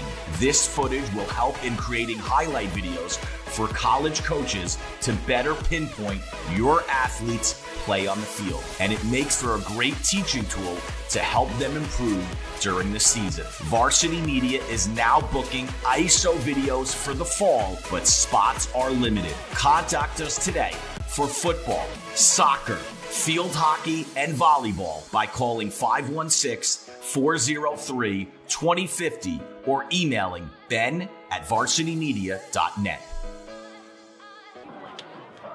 Welcome you back. Bottom of the fourth inning, a 4-0 lead for the New York Rise, and Jalen Ford rearing back, got the bases loaded with 2 outs and a much-needed strikeout, Sydney Suplee. That screwball is exactly where she wanted to go. She has been living there all day and has gotten it against Vawter multiple times. The spark that she needed to keep the momentum on the New York Rise's side.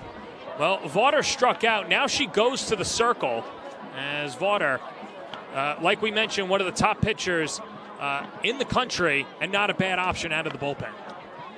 When you are a hitting pitcher, which I speak from experience, there is nothing better than being able to kind of make up for what happened on the other side. And you know Vawter has just this extra level of oomph and power going behind every pitch now, feeling like she didn't get the job done at the plate, but now she can bring the spark to her team on the mound. They haven't had a single clean inning against the New York Rise yet. Why could it not be right now?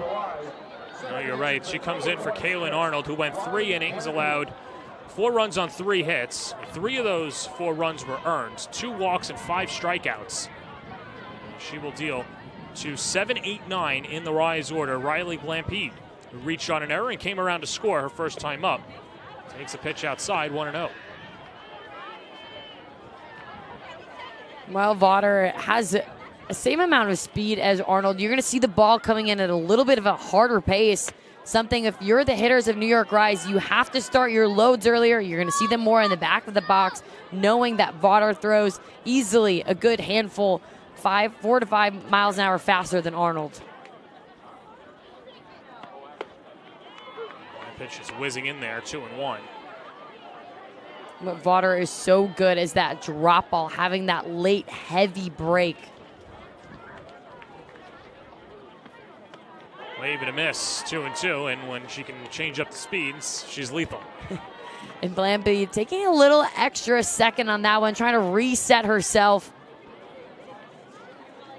It goes back to the tunneling, the drop ball, and the change. Poke down the right field line, foul. And it stays at 2-2. If you're a Rise hitter, you know Vawter is working predominantly down in the zone. How can you stand your legs and really get your barrel down there, whether it's a drop ball or it's a changeup? South Carolina against South Carolina. Of course, Stanford has a say in that, as that's popped to the right side. Hangs up for Newland, 1 away. After going on the outer half, all of the at-bat, Vawter comes back inside, is able to just get right in on the hands. But the person who did a great job not letting the inside pitch get in her hands in her last at-bat was Nicole Mendez. Yeah, I think Nicole Mendez, probably one of the best hitters in the lineup, talent-wise and raw talent-wise. A great prospect, and of course, not the best start to her pro career, but you know that there's a lot of power in there, but just a 5-tool player. She's also somebody who has been around the sport so much. She broadcasted all throughout the college softball season, and when you're just watching the game, you see it in a very different light. You become more educated and excited for when it's your opportunity to step on the field. Yeah, Mendez picked up her first hit of the season in her last at-bat, stole second and was stranded at third. Behind in the count 0-2, and that misses, 1-2. The thing about Mendez is she is really a multiple tool athlete. You saw her run her feet through the box on a slap, try to lay down a bunter. She thought about it, actually. She didn't get quite attempt it, but then she also has a ton of power. Mendez, like we mentioned, second in Sooner history with 15 triples. That's not going to be a triple as it's rolled on the ground to second. Newland makes the play again, 2 up, 2 down to begin the fourth. And because of Votter's speed, you tend to see hitters speed themselves up, really trying to go out and get it. That one caught Mendez on her front leg, didn't have enough power behind it, and rolled it over. It'll bring up Sydney McCray. And takes all the way, 0-1. McCray struck out swinging her first time up, 0 for 1. If you've been following the team on social media, McCray with a big catch that took social media by storm out in right field, crashing into the wall. And she's a fun player to watch and a good athlete as well. From her speed and also willingness to put her body on the line for her team. On the ground, left side, off the glove of Radcliffe and into left field. And McCray's going to take another base. And McCray is on. We'll see how they score it, but either way, a runner in scoring position for the Rise. That is why you always run out every single play. I'm sure when McCray hit it, she's thinking it's another ground ball to the shortstop, but a backhand play that just pops up wildly allows her to use her speed and come all the way around to second base. So officially an E6, and now McCray's on at second.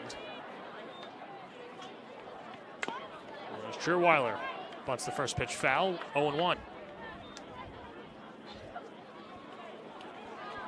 And due to Vaughter being so heavy on her changeup and her drop ball, you're going to start to see a lot more small ball, only because her speed, but also it's a lot easier to bunt balls that are down in the zone and drop ball spin rather than a rise ball where you have to try to get your hands on top and not pop it up.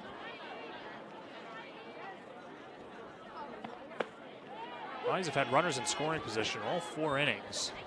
And you bring in a pitcher like Vaughter just trying to keep it a 4-0 game. And those are huge moments because you're just continuing to put pressure on the defense every single time. It can feel suffocating, like they can never catch a break. It just misses. 1-2.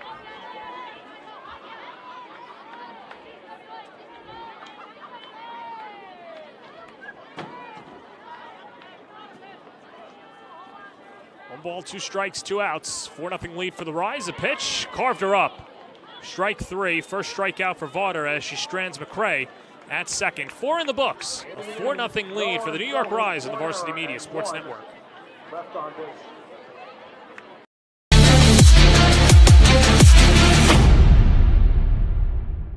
Hey sports fans, did you know Varsity Media live stream broadcasts get viewed by college coaches nationwide? Through our announcers' storytelling and insight on your athletes, we can help your players get an edge on college recruiting. Find out how by reaching out to Varsity Media today, 516-403-2050, or email ben@varsitymedia.net.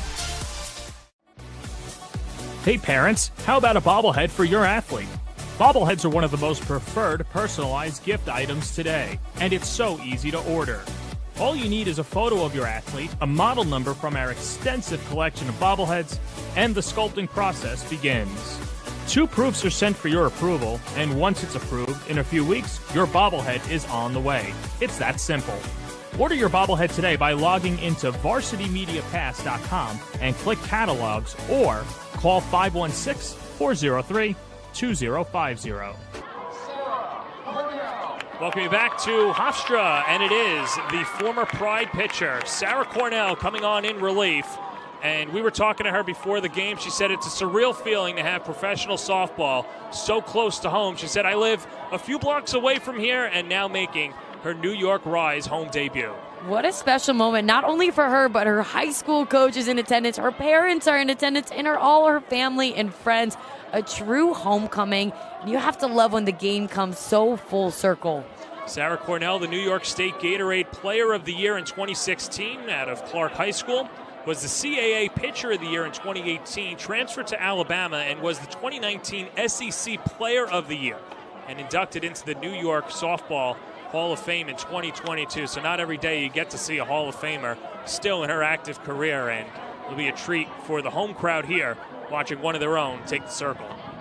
What makes it an even more neat story is we chatted with her, and she works for the New York Mets grounds crew. She started doing that full-time, wasn't really playing softball, saw on Instagram that New York was bringing a professional softball team, sent them an email, and then days later had a tryout and has been training ever since. Yeah, and that's one of the cool things here, too, and trying to drum up some local talent. And, of course, like you were talking about earlier, so many young softball players here, probably around elementary school age. Now they get to see in person what their dreams could be as well, and hope to be future Rise members as well. And I know for myself, when I wrote down, everyone in third grade, what career do you want to be when you grow up? I said a professional softball player. At times there was all those giggles and laughs, but now there is actual women that these young girls can see it and then believe it. 9-1-2 due up for the Florida Vibe as Grayson Radcliffe sprays it foul, 1-1. Well, Cornell comes in for fellow Long Islander Jalen Ford, Ford is from James Madison, the other Long Islanders Jenna Laird. But either way, Ford was great. The way that she pitched her 4 shutout innings, the Long Islanders will indoctrinate her as well. 1 walk and 4 strikeouts. And for Ford, this was a huge momentum and a boost of confidence for her. Somebody who struggled a bit, but everybody knows how talented she is. She's played on multiple professional teams throughout her career in the States and internationally. And this of what we saw her tonight is what you can really expect to see moving forward. Well, she's behind in the count to Grayson Radcliffe, who singled to center her first time up. Radcliffe, Carmen Greenwood, and Cara Canetto due up for the Florida Vibe. Trailing 4-0. Wave and a miss and a rise. Count is full. Looking back at Cornell's numbers within the Scenic City Cup, she does a great job at providing a lot of strikeouts. She had 2 innings pitched, but her only Achilles heel tends to be her walks because she's a bit more of a spinny pitcher. Yeah, that pitch upstairs. It's now her 5th walk and 2 1/3 inning of work. And so the leadoff hitter is on, and that brings up Carmen Greenwood. 0 for 1 on the day with a sacrifice. And somebody whose favorite pitch to throw is hands down a rise ball. When you are that type of pitcher and the other team knows that about you, you really have to work hard on shooting your rise ball through the zone, because the second they know it's out of the zone, they're going to stop swinging at it completely. She swings and misses at the fastball outside, 0-1.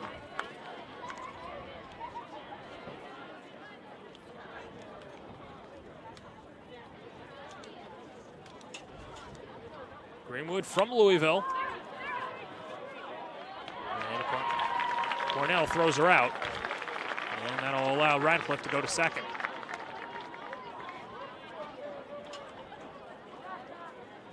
Well, it hasn't been an issue for the Vibe to get runners in scoring position. It's been getting them home.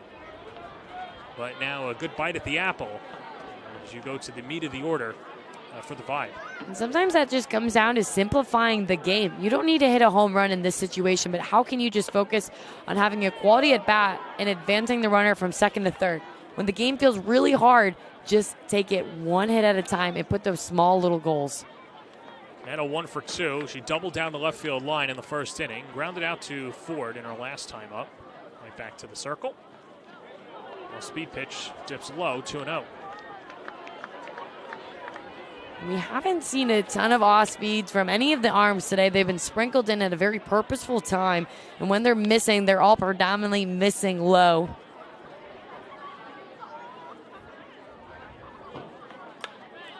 Line foul. 2-1.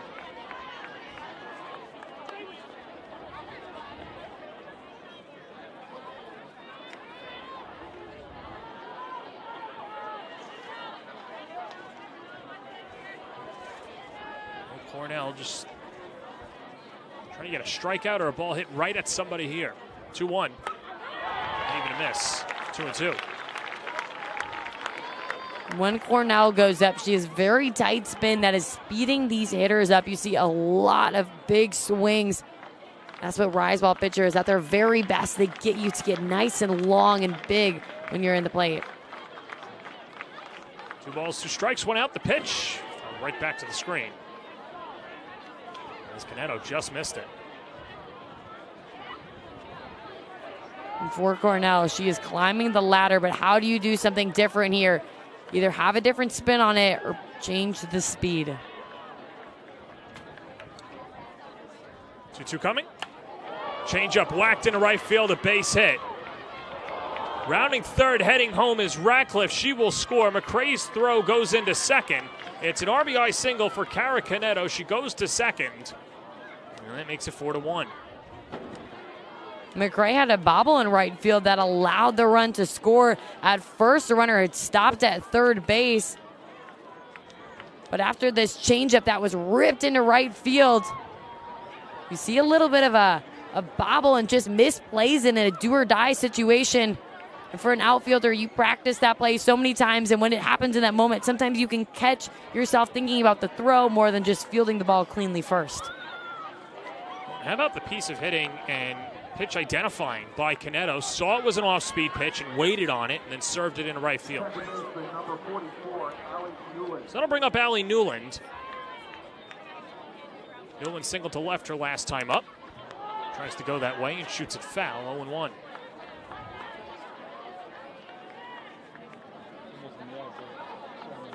And what was interesting on that changeup that you talked about how she identified, it was almost came at a different motion. She throws more of a flip change, and the more you train your eyes on it, you can tell the difference within the fast of the changeup and allow yourself with that way she throws her changeup to identify it early enough.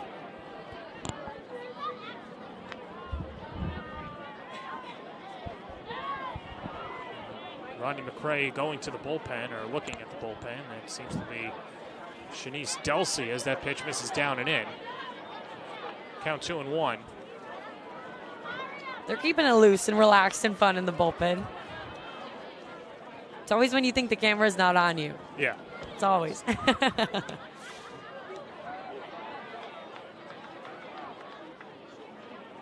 2-1. 3-1.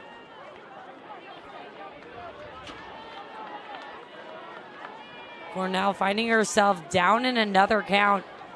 Something that she has struggled with is those walks, being more of that rise ball pitcher. She can find a way to go through the zone is when she'll be at her best. 3-1. Whack foul. Count remains full. I like this change from pitchers. You saw Ford working so heavily down in the zone in east to west, and then you bring somebody like Cornell in who's working a lot of rise balls. It's very hard as a hitter to have to adjust quickly. 3-2. Just a foul again. It was a Vibe team that really hasn't struck out that much. Only 4 strikeouts so far. Put the ball in play. They've been applying the pressure to the Rise's defense as well, but they've stepped up defensively to, at least before this inning, throw up 4 scoreless frames. 3 balls, 2 strikes, 1 out. The pitch in the air, deep center field. Back goes Honnold, still going back at the wall. It's gone. A 2-run home run for Allie Newland. And here come the Vibe. It's Newland's first home run of the year, and that makes it 4-3. Newland did a great job spoiling so many pitches until she got the very one she could do damage on. A ball on the outer half of the plate. Doesn't get to a corner, and she takes full advantage. And just like that, the Vibe is back in this game. They make it a 1-run ball game. You could sense a lot of frustration being released on that home run by the Vibe, who before this inning had left 5 runners on base through 4 innings. And now finally cashing in, trailing by a run. And here's Sierra Frazier, the third baseman, singled to center her last time up. 1 for 2 on the day. Swings to a first pitch rise, 0-1.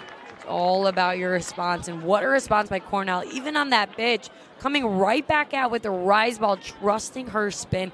So you have to do as a pitcher. The very best ones have short memory. 1 poke foul.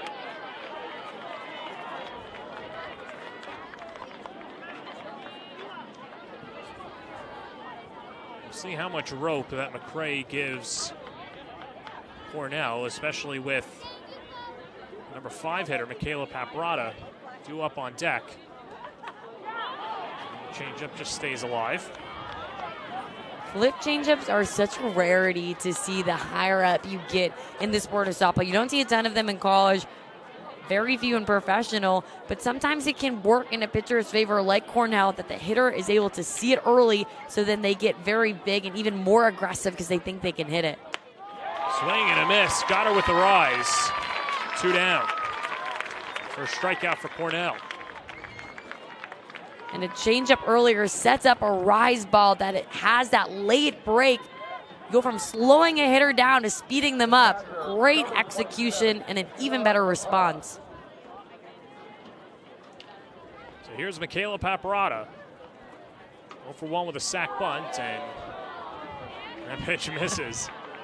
1-0. You could time that pitch with an hourglass. I mean, talk about a rainbow right there. If I'm Paparota, I am not touching that pitch. Not even trying to do anything with it. 1-0. Fastball, wave and a miss. 1-1.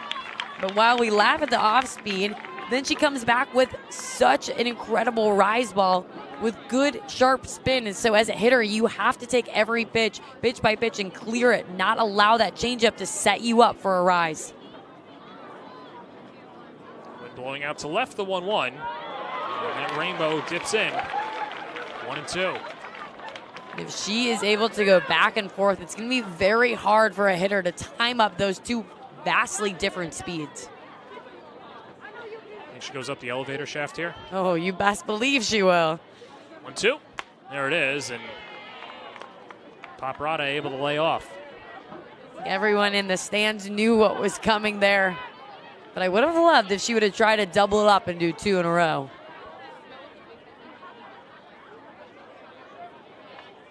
Already 3 runs home in the inning. 2-2 pitch. That's on the ground to second. Blampede is up with it, and the inning is over. But a 2-run home run by Allie Newland after the RBI single by Cara Caneto makes this a 4-3 game going to the bottom of the 5th on the Varsity Media Sports Network.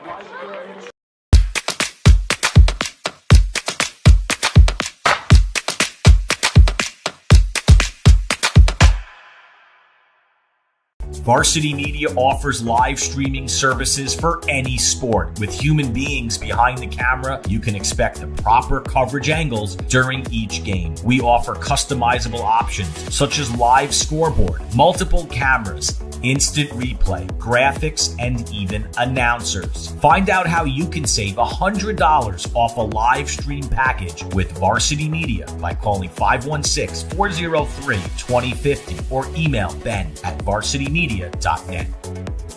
Are you a local business looking for new and creative ways to promote your company? Varsity Media offers affordable rates that can get your message across to a demographic of 18 to 54 years of age. Our follower base across social media is over 50,000 strong, and our viewership numbers per game are in the thousands. Don't blow your advertising budget on old staples like TV and radio media. Reach out to Varsity Media to get the best bang for your buck. Packed out crowd here opening night here at Bill Edwards Stadium. The Rise with a 4-3 lead over the Florida Vibe. And don't miss a minute of Rise softball this season. Watch all the games live and get your tickets for all upcoming Rise games at NewYorkRise.com. And also for up-to-the-minute updates, go behind the scenes with the Rise. Follow the team on Instagram at New York Rise Softball. And we'll be here for the rest of the series. Sydney Suplee, I'm John Perez, and it's been a fun one so far. Florida coming back with 3 runs in the top of the 5th inning as they were able to scratch some runs against Sarah Cornell. And now the Rise looking for a response. They'll have 2, 3, 4 due up in the order against Alana Vaughter, who begins her 2nd inning of work. And that's the beauty of this sport, is it's not over until the very last out of the 7th inning. Saw a whole different type of life from the Florida Vibe, who capitalized on those runners who've been in scoring position throughout every single inning. Laird, the local product from East Meadow, takes outside 1-0. A strikeout and a flyout in 2 ABs. Let's move in there for a strike, 1-1. The coolest part about being a local product is we were talking to Sarah Cornell. I couldn't help but think you grew up around these streets and in these neighborhoods, and never did you think when you were a younger player that someday you'd be in your 20s playing professional softball in the very fields that you've driven by throughout your whole life. And credit to her, too, for seeking out a tryout as well. She could have just gone on with her life, not really worried about it, as Laird up the middle and through for a base hit. There's Jenna Laird. Goes into first with a leadoff single in the 5th. And the crowd we have here is loving the hometown players. They go strong when it comes to New York. Speaking of someone who's gone strong, Alex Honnold has been that player. A double and a walk, came around to score twice. Honnold, one of the players to watch so far, and takes outside 1-0. She's the player to watch because of her power, but look at the diversity in all of these athletes and being able to also run through the box, look to drop down and bunt. They have so many multiple tool lefties. Bunted, third base side. Frazier's up with it. Rifles to first, not in time. Honnold legs it out for an infield single. And the Rise have the first 2 hitters on, and that'll bring up McKenna Smith. This will show you the speed of Honnold. Dropping down a bunt, the third base fielded cleanly and made the throw, and she still beat it out. Frazier, one of the best arms on the infield. But Honnold with the legs. And here's McKenna Smith. And Smith takes high, 1-0. Smith's 2-run home run in the first inning opened up the scoring for the Rise. She walked in the third. 1-for-1 on the day.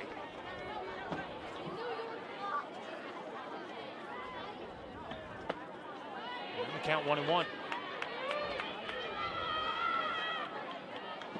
And Smith does most of her damage on pitches up in the zone. You saw that home run swing. How will she do against somebody who's going to go down? Well, she cranks it to deep center field. Back goes Greenwood. Track Walshing makes the catch. Laird tags. She'll go to third. On a nice play by Carmen Greenwood for a loud out number 1.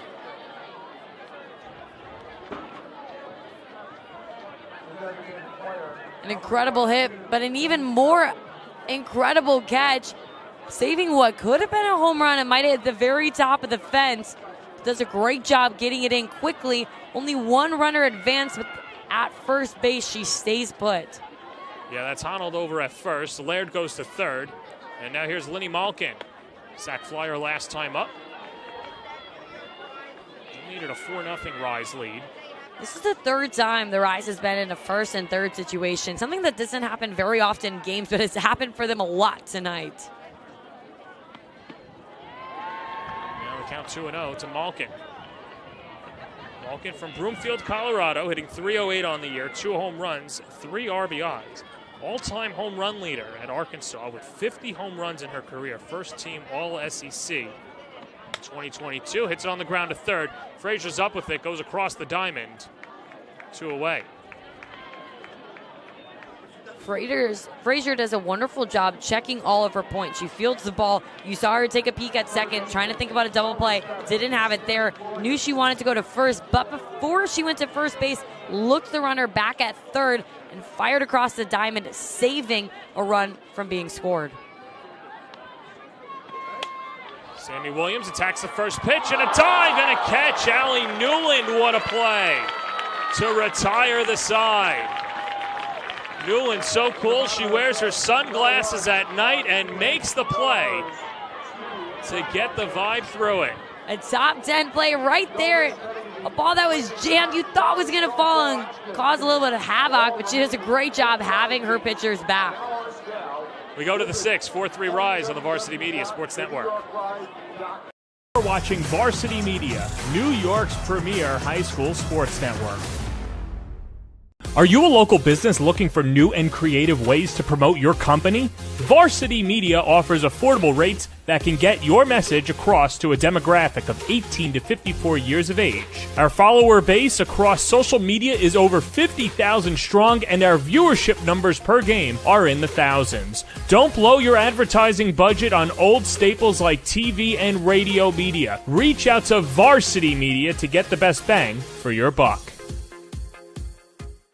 Hey sports fans, did you know Varsity Media live stream broadcasts get viewed by college coaches nationwide? Through our announcers' storytelling and insight on your athletes, we can help your players get an edge on college recruiting. Find out how by reaching out to Varsity Media today, 516-403-2050, or email ben@varsitymedia.net.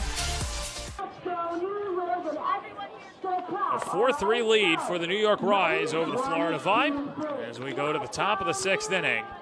New York led 4-0 and then 3 runs in the 5th inning against Sarah Cornell. So Rodney McCray goes to his bullpen, and they'll bring on Shanice Delsey, making her 3rd appearance of the year, the Edmond, Oklahoma native. The Rise is doing a great job at utilizing their big staff that they have. It's very uncomfortable for a hitter to have to face so many different arms who all throw different things. Never an opportunity to get too comfortable.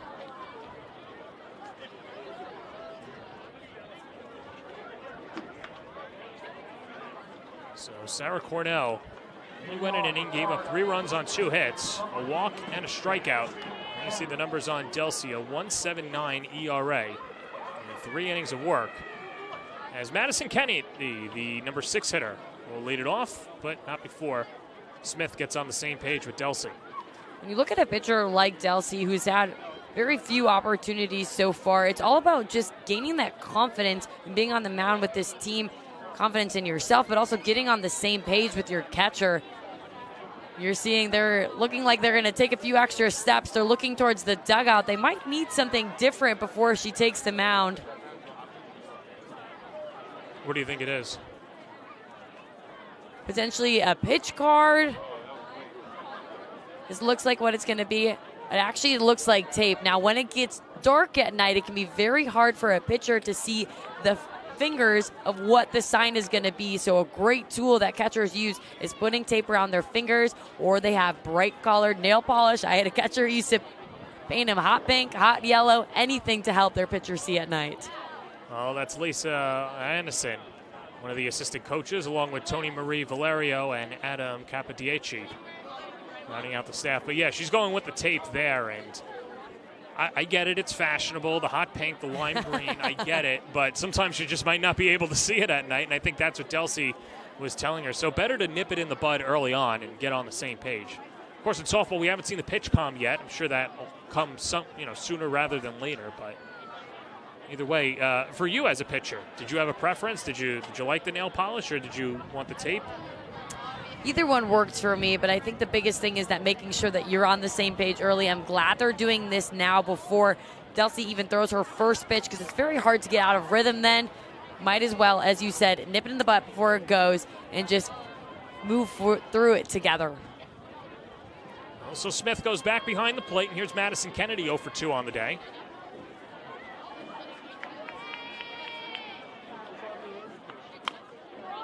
Jams the first pitch into the ground, 0-1. Madison Kennedy, Katie Kistler, and Alana Vaughter due up for the Florida Vibe in the road half of the 6th inning. Of course, 7 innings in professional softball and just 1 game tonight. I know there's a lot of college fans out there that are expecting the double dip, but that's not the case here, at least between the Vibe and the Rise. But what a back-and-forth game we have seen so far today. It's really going to take it into the 7th inning. And what we talk about, it's hard seeing the signs at night. Well, it's also hard seeing the ball at night as well. Stays up for Laird, 1 away. You tend to see pitchers have an even greater outing when it's dark at night. I know for myself as a pitcher on the mound, I would feel 100 more times comfortable throwing a Rise ball under the lights because it's just harder to see. Well, and some other things, too, that I think the common fan doesn't think of as well, especially when you've got a good atmosphere. You don't really hear the crack of the bat either, so it could be a little bit tougher. Shallow center coming on is Honnold. The dive from Mendez. She can't make the play. Throw to second. In time.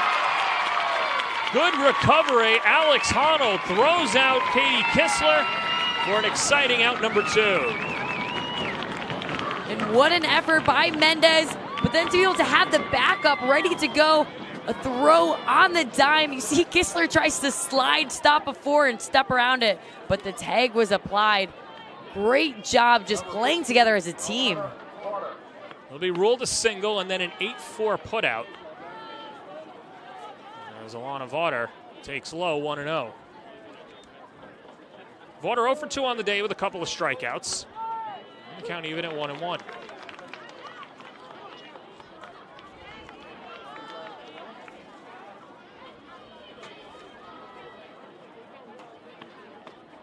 Even a miss. One thing you'll notice about Delsey's game is she's very quick to get on that mound. Very few seconds between every single pitch. Works to speed up the hitters. 1-2. Popped up. Let's see if it stays in play. Trierweiler, and it falls in. Trierweiler and Blampede looking at each other, and it drops in between the two of them. It was a long way to run for Blampede, and it didn't look like Trierweiler had the angle. In that situation, you really want to have your second baseman or right fielder take full responsibility and go all out and making a diving play on that, because your chances of being a first baseman, almost making a full 180 turn and catch it, are very slim. 1 ball, 2 strikes, 2 outs. The pitch popped up, left side. Sammy Williams makes the catch right in front of McKenna Smith. And the side is retired. Well, Delsey faces the minimum. We go to the bottom of the 6th. 4-3 New York Rise on the Varsity Media Sports Network. You're watching Varsity Media, New York's high school sports network. Parents, Varsity Media is now offering ISO video of just your athlete. Why bother with the wide angle that shows every player on the field? You just want good video of your son or daughter, and now with Varsity Media's ISO angle, you can get it. Our camera will focus just on your player in the game. This footage will help in creating highlight videos for college coaches to better pinpoint your athlete's play on the field. And it makes for a great teaching tool to help them improve during the season. Varsity Media is now booking ISO videos for the fall, but spots are limited. Contact us today for football, soccer, field hockey, and volleyball by calling 516-403-2050 or emailing ben@varsitymedia.net. We welcome you back to Bill Edwards Stadium. They're lighting up the night here on opening night here in the 2024 New York Rise season. She's Sydney Suplee. I'm John Perez, and what a night it's been so far. And of course, everybody getting into the action. We'd like to thank our sponsors, Wilson, along with Vincent's Clam Bar, New Balance, Erica Cole Salon and Spa, Northwell Orthopedics, Lululemon, Zuri Limousine and Transportation, as well as Catcher Matrix and Prince Station, New York. Appreciating all the support for pro women's softball in New York. Rise up. Well, Sydney, I know one thing that we were talking about during, before the game was that some of the players had an opportunity to get their hair done and go to have a media day at a hair salon, and pretty cool thing to do there. That was a big mission of the New York Rise, is to make sure that these athletes felt like they were getting a professional experience. You mentioned the media day makeover, hair salon. I mean, they just felt special and beautiful. And it's great to be able to allow your athletes to feel that. They went to a New York Mets game. They've done so many interactive things. They went to the Hamptons, really embracing the New York City culture around this team. And I cannot commend the Rise enough about the standard that they are setting. Florida Vibe said it best coming in. They said, we are just chasing what New York is building. And that's what these teams have to do around every single one of the softball professional leagues. Chase each other, raise the ceiling, so we can all continue to raise the bar overall for professional softball. Here's Riley Blampede, 0 for 2 on the day. Came around to score in the second inning. Made it a 3-0 ball game, reaching on the error by Michaela Paparata. Paparata had 2 miscues in that inning.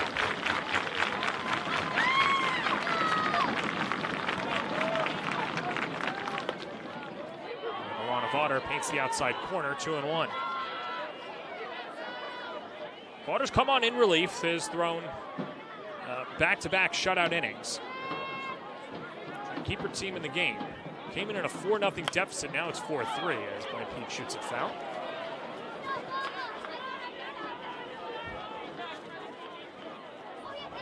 What an opportunity for her to come in. As you said, when they were down 4 runs, but now it's within a 1-run ball game. You put her in without even thinking what a crucial situation it would come down to. And when the game's on the line, you want to turn to Vawter, one of the top 2 pitchers on this staff when you look at all the numbers. 2-2 just outside, 3-2.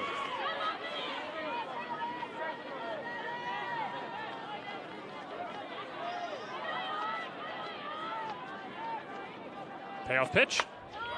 Socked down the right field line, drifting and going foul. Long run for Kistler, couldn't track it down. And coming into today, Vawter in her 16 innings pitch, she's gotten the leadoff out 11 times. She's gotten it so far twice today. Can she continue to capitalize on that? 3-2 pitch, outside, ball 4. So an 8-pitch at bat results in a walk, and the Rise have the leadoff hitter aboard for Nicole Mendez. The Rise has done a great job at doing damage, not only at the heart of their lineup on the top half, but also within Mendez, your 7, 8, 9. They're doing a great job of getting runners in scoring position. And there goes Blampede on the first pitch and swipes second base easily. And comes off the bag and gets tagged out by Radcliffe, but it's a stolen base. And the Rise with a runner in scoring position and nobody out. She tried to show good sportsmanship, but then almost ended out as well. I'm all for niceties, but still a game between the lines. 1-0, she's going again. It's bunted right side and foul. 2 steals. Granted, she has to go back, but 2 attempted steals on 2 pitches. That is aggression, that is speed, but it's also her athleticism and being able to do that back-to-back and not needing a second to catch her breath.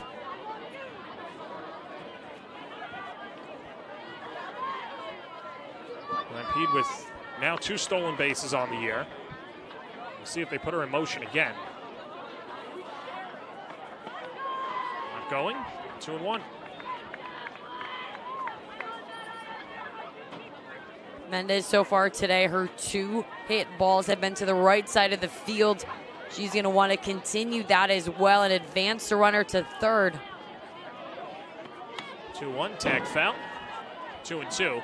Well, looking ahead to the 7th inning, the Vibe will have 9-1-2 due up in the order against presumptively Shanice Delsey, trying to lock down the final 3 outs, but that all-important insurance run now looming at second base and Riley Blampede. The Rise is well aware of that. If they can add on another insurance run right now, it would be key. 2-2, outside, 3-2. You can tell Vawter is trying to feed the left side of the field, working Mendez primarily on the third base side of the plate.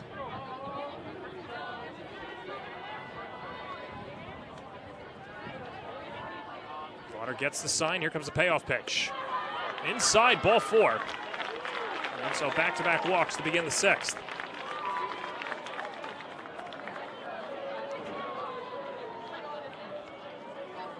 So Paparotto will go out to the mound, and that'll bring up Sydney McCray. So far today, we've seen McCray show a lot of small ball. And I would anticipate she's looking to do the same thing here. Again, putting the ball in play, just trying to advance the runners to then bring up your 1, 2, 3 in the lineup. But it's this bottom of the order for the Rise that continues to turn over the lineup.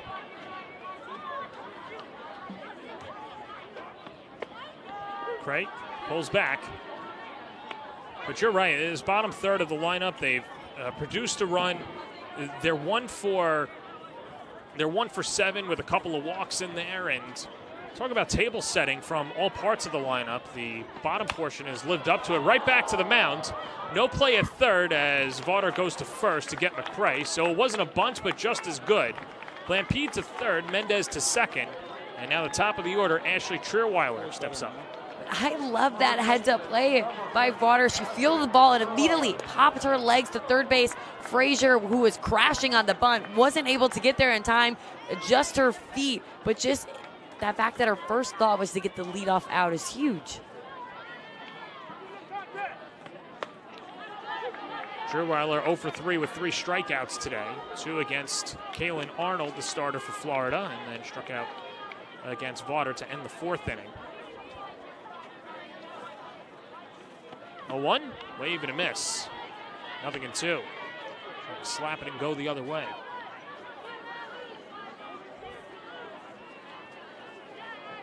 These situations, 0-2, how can you shorten up? Just put the ball in play.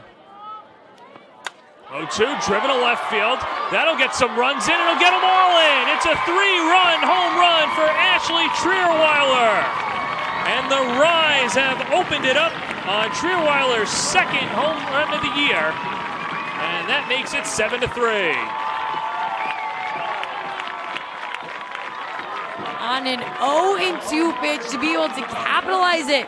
She shortened up her swing and hit it deep into left field. Didn't try to do too much, just got on time to the barrel, and with the speed coming off the mound, it doesn't take much to send that ball flying. Well, there's the insurance that the Rise were looking for. Still only 1 out in the inning, and Jenna Laird takes the first pitch. Fastball downstairs, 1-0. The crowd is loving it. If you look on the Rise side, almost everybody is up on the fence taking pictures of these players. I think softball in New York is already becoming pretty much a fan favorite.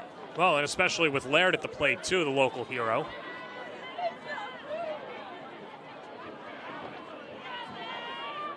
And there you see the perhaps future Rise players rooting on one of their own, Jenna Laird and of East Meadow. Cute foul down the left field line. McCray has to matrix out of the way. Well, there is still a lot of game left to play. The game's never over until it's over. What a magical night it has been. Day 1 here at Hofstra with the Rise. You can tell it has the support of the community behind it, which is most important. 2-1 pitch. It's served into right field, and from a knee is Kistler, 2 away. Well, Laird hit it hard, but it stood up for Kistler. And that'll bring up Alex Arnold. When Vaughter came in after Arnold, it was taking these Rise players a bit of time to catch up to her speed difference. But now you are seeing every single player look extremely comfortable in this speed and handling it well. Arnold 2 for 3 on the day with a double and an infield single. Came around to score twice, once in the 1st and the 3rd inning.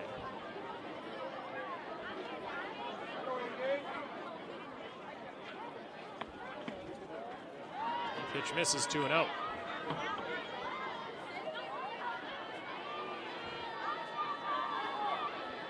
Vaughter, with how many line drives have been hit off of her, is trying to work into more off-speed pitches. However, an over-adjusting is missing a bit low.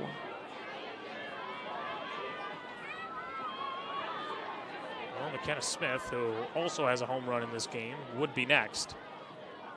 3-0, taking all the way, and that pitch right down the middle, 3-1.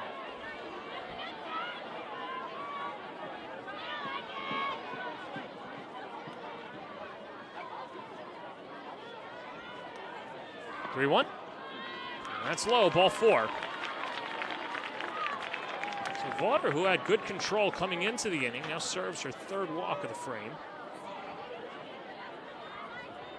It's very easy after you have a few balls that are hit hard off of you. Think you have to reinvent yourself as a pitcher when you never do. Vaughter has talented stuff. It's really just ensuring that you are hitting the lanes of the plate, not allowing your ball to leak over the heart of it, which is where she was getting beat.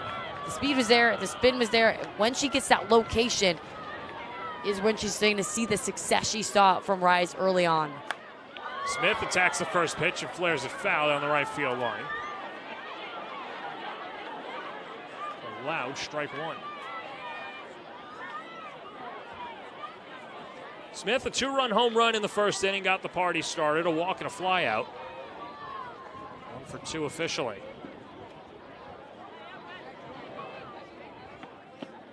Pitch low, runner goes, throw down to second, not in time. Another stolen base, Honnold gets it. this time. For the Rise, who came in today with 9 stolen bases, now well into double digits. They added 3, and they're showing off their speed early against the Florida Vibe, who is going to have that in the back of their mind throughout the rest of the series. Pitch down and in. And was it a matter of the Rise always had this talent? Is it something that you're seeing with the pitchers that they're getting good jumps? What's your diagnosis? They've always had this speed within their lineup.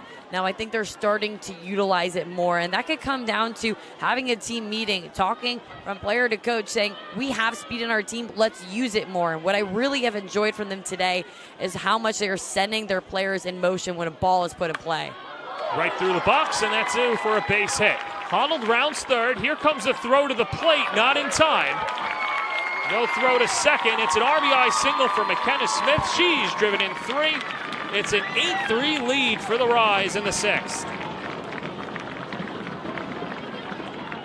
Another quality at bat up the middle, and Mick Ray at third base, he was sending her the entire way. It ended up being a bang-bang play, but with the speed, she doesn't even need to slide, and this will lead to a pitching change for the Florida Vibe. Yeah, Elizabeth Hightower, the new pitcher for the Vibe. We'll step aside and introduce Hightower when we come back on the Varsity Media Sports Network.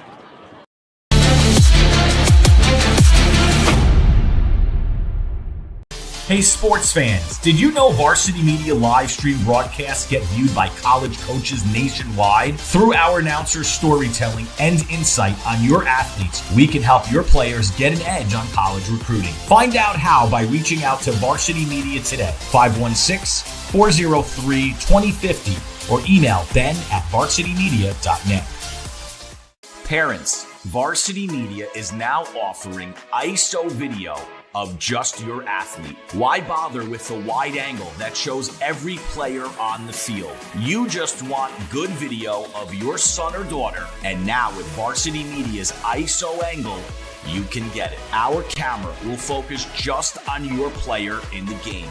This footage will help in creating highlight videos for college coaches to better pinpoint your athlete's play on the field. And it makes for a great teaching tool to help them improve during the season. Varsity Media is now booking ISO videos for the fall, but spots are limited. Contact us today for football, soccer, field hockey, and volleyball by calling 516-403-2050 or emailing ben@varsitymedia. New pitcher is Elizabeth Hightower, who comes in and throws a first pitch strike to Linny Malkin. Hightower out of Monticello, Florida, former Florida Gator. Going to get the last out of the inning. As Kayla Wendell, University of Illinois Chicago, is the pinch runner at second base for McKenna Smith. Swing and a miss. Down goes Malkin, smothered by Paprana, completes the strikeout, and the inning is over. But the Rise add 4 runs in the 6th to take an 8-3 lead, going to the 7th and looking for their first home win in franchise history when we come back on the Varsity Media Sports Network.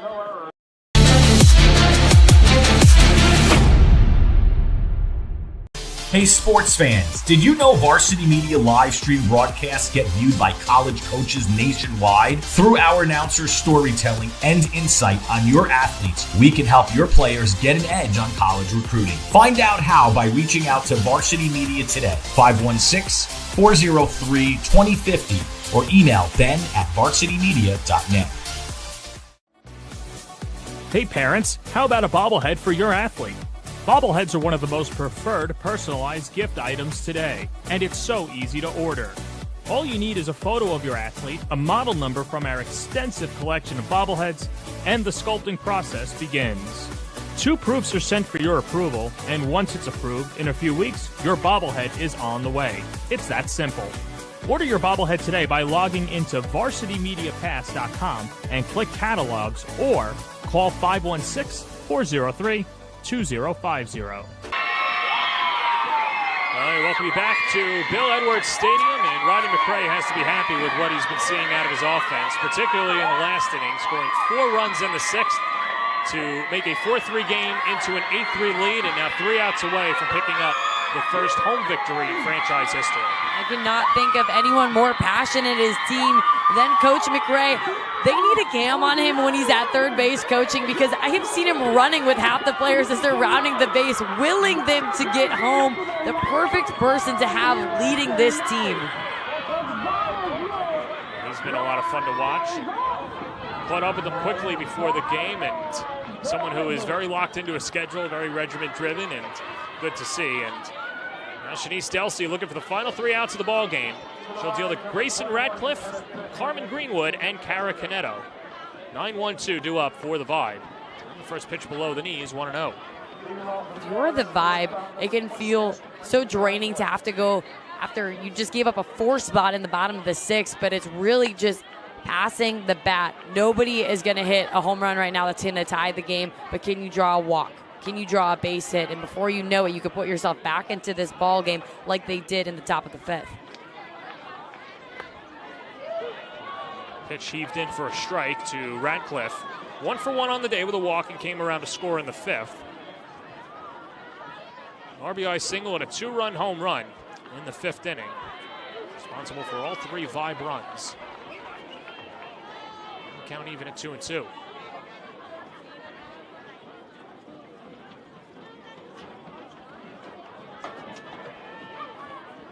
Two coming. Popped up right towards us. Didn't quite get into the press box like earlier. You're ready to redeem yourself and snag it. We've seen a lot of those foul balls today because the pitchers are throwing so heavy on the inner half of the plate. It's getting in on the players' hands. Well, that's low, and the count's full.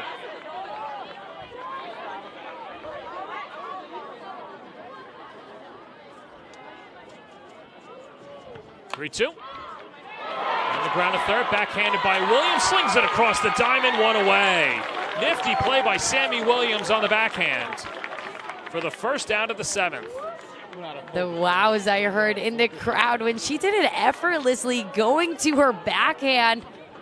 She snags it. What looks like it could have been a foul, keeps it fair and fires it across the diamond. And this crowd is staying in the stands. Nobody is leaving as they feel themselves be 2 outs away. What you said would be the first one in program and franchise history. And of course, there's free autographs after the game. Yeah, too. why not? We might have to go through the line. Well, no one's stopping me. When they look at your resume, you might get stopped on the way to the parking lot for some free autographs.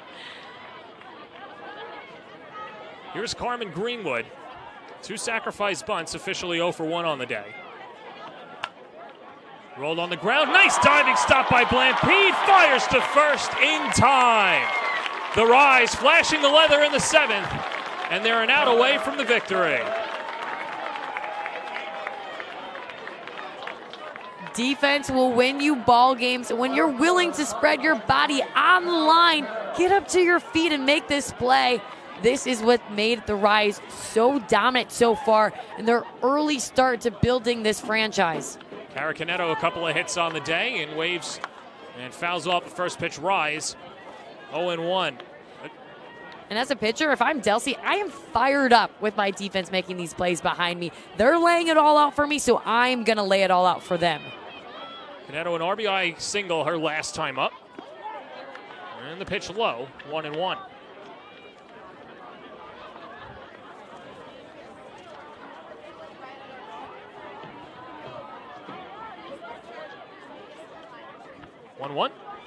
It's outside. 2-1. Jalen Ford started off this game through 4 shutout innings, allowed 4 hits on a walk, 4 strikeouts. Sarah Cornell gave up 3 runs in her inning of work.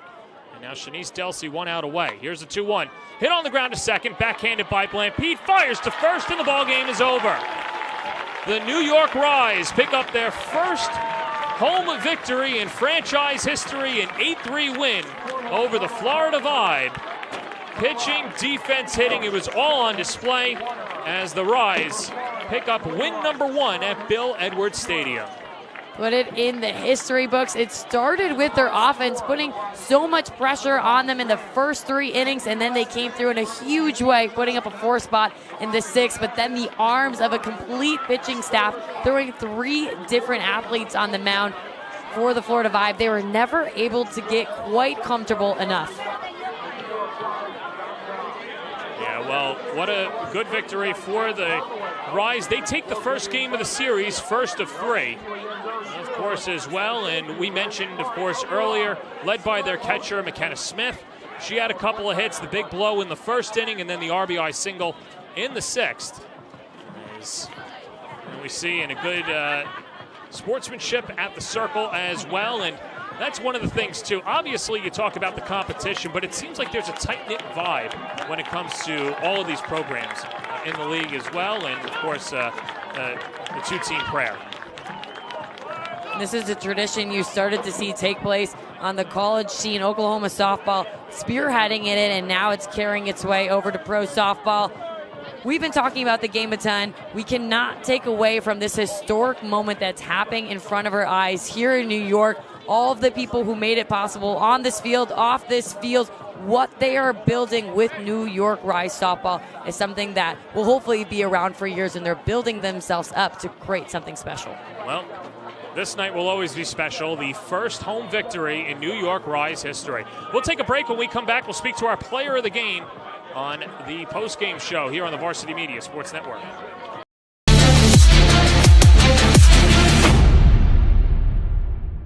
Hey sports fans, did you know Varsity Media live stream broadcasts get viewed by college coaches nationwide? Through our announcers' storytelling and insight on your athletes, we can help your players get an edge on college recruiting. Find out how by reaching out to Varsity Media today, 516-403-2050, or email ben@varsitymedia.net. Parents, Varsity Media is now offering ISO video of just your athlete. Why bother with the wide angle that shows every player on the field? You just want good video of your son or daughter, and now with Varsity Media's ISO angle, you can get it. Our camera will focus just on your player in the game. This footage will help in creating highlight videos for college coaches to better pinpoint your athlete's play on the field. And it makes for a great teaching tool to help them improve during the season. Varsity Media is now booking ISO videos for the fall, but spots are limited. Contact us today for football, soccer, field hockey, and volleyball by calling 516-403-2050 or emailing ben@varsitymedia.net. Are you a local business looking for new and creative ways to promote your company? Varsity Media offers affordable rates that can get your message across to a demographic of 18 to 54 years of age. Our follower base across social media is over 50,000 strong, and our viewership numbers per game are in the thousands. Don't blow your advertising budget on old staples like TV and radio media. Reach out to Varsity Media to get the best bang for your buck. Varsity Media offers live streaming services for any sport. With human beings behind the camera, you can expect the proper coverage angles during each game. We offer customizable options such as live scoreboard, multiple cameras, instant replay, graphics, and even announcers. Find out how you can save $100 off a live stream package with Varsity Media by calling 516-403-2050 or email ben@varsitymedia.net. Hey parents, how about a bobblehead for your athlete? Bobbleheads are one of the most preferred personalized gift items today, and it's so easy to order. All you need is a photo of your athlete, a model number from our extensive collection of bobbleheads, and the sculpting process begins. 2 proofs are sent for your approval, and once it's approved, in a few weeks, your bobblehead is on the way. It's that simple. Order your bobblehead today by logging into varsitymediapass.com and click catalogs, or call 516-403-2050.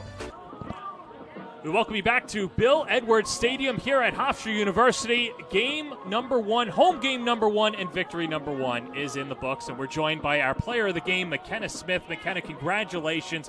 We'll ask you about the game in a second, but the atmosphere, playing in the first home game in Rise history, what was that feeling like? It was awesome. I mean, I think it was the 5th inning that, everybody was screaming loud. That's the loudest I've ever been, even in college. College was pretty crazy. It got loud at a few stadiums. Of course, like Oklahoma was really loud. But, I mean, this was different. This was awesome. I know it's really good feeling because we know the game's growing.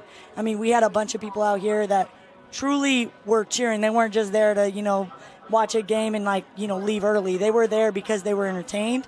That's our job. And we feel completely grateful to have the fans out here as loud as they were, and it was everybody. I mean, we saw them in the outfield.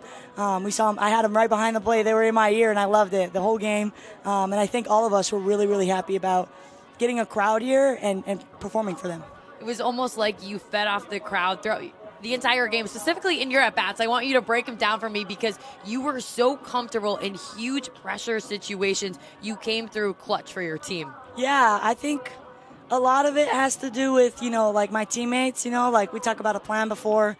I wouldn't be able to do what I do without them. We keep it real loose in the dugout. It's not tense. It's not, it's not something that we're kind of all worried about and stressed out about. Even when we, it was 4-3, we weren't stressed out like, oh my gosh, we're one win away. We're one, like, in a one-ball game, it was more like, we get to do this, we get to perform, and we're in the dugout chopping it up, in between innings and in between pitches, and it makes me feel comfortable up there because I'm not worried about, I have to get a hit. It's more like I get to be here, I get to perform in front of these fans, I get to have a great team. I mean, I can't say enough about how great this team is, top to bottom. We have great players, great staff. We have a great, I don't know if you guys know the owner, Jeff, but he is awesome, and he is really doing what it takes to make us happy, and we are going to do anything to make him happy. And I hope that showed tonight, but at the same time, when you see us, I hope that you see that we're here to win and we're here to compete, but we're also here to give a show, and we're here to be as relaxed as possible because of our environment that we create in the dugout and on the field. It's not tense. It's not like we have to do anything. It's like we get to be here. We are so grateful. We are so thankful to be here and to play for each other. I mean, we love every single one of each other on the field, and I think we want to do whatever we can for our teammates. So I think that's in all of my at-bats. That's kind of what I'm thinking. It's not really like, I have to get a hit or I have to, get a base hit, score the runner, because I know that the people in front of me and the people behind me are going to do their job. Just like Ashley had a 3-run home run. I mean, everybody can do that on our team. It's not just me. It's not just Ashley. It's top to bottom, 1 to 9. Everybody has the capability to do that, and I think that's what makes us special. And there's nobody here that thinks they're the top dog. We all are here to make each other better and to have fun and to grow the game. That's what we want. We want a situation where these young girls can come out here and be like, I want to do that, and I want to make something where that's permanent. It's not something that's really unsteady. So I think we've got an awesome group of girls, awesome coaching staff, awesome up ahead. Our leadership in behind the scenes in the clubhouse, they're awesome. Top to bottom, everything is we do it for each other for sure. Well, McKenna, before we let you go, there were a lot of fans here today, but there were some that were not here, whether they're watching at home, but definitely in the New York metropolitan area. Your message for them to come out for Game 2 and the rest of the homestands? Yeah, I'm going to speak right here because I know y'all watching. We love you guys, and we want to see you guys out here, but I can promise you that we will give you a show every time. I'm not promising a undefeated season, but what I am promising you is that the plays that we made today and the hits that we got today are just the beginning. You're going to see better plays. You're going to see better hits. You're going to see better team camaraderie, and we're just a fun group to watch, and we want to see you out here. We get so juiced to see you guys in the stands. We love the support, and we want to keep it coming. But me as a player and us as players, we are here for you, and we are here to put on a show for you, and we don't want to grow the game for you, and we are so thankful for you guys, and you guys better come out to a game because you guys are going to be on your feet the entire time. You're going to lose your voice like me. I want to see you guys here. Let's go. And, of course, you're guaranteeing a 2-run home run every first inning, too. Let's go. Come on. Right, Let's go. Let's go. That's a deal. You caught me on camera live. Let's go. All right. Well, that's McKenna Smith, and that'll do it for our entire crew. It was a privilege to call the first home game here in New York Rise history. And that'll do it for our entire crew, led by executive producer Ben Turchin, technical directors Chris Sweeney, For Mike Verdi and Kevin Catalanato giving you the moving images. For my partner, Sydney Supley, this is John Perez signing off. It's been a presentation of AFP Softball on your home for all New York sports, the Varsity Media Sports Network.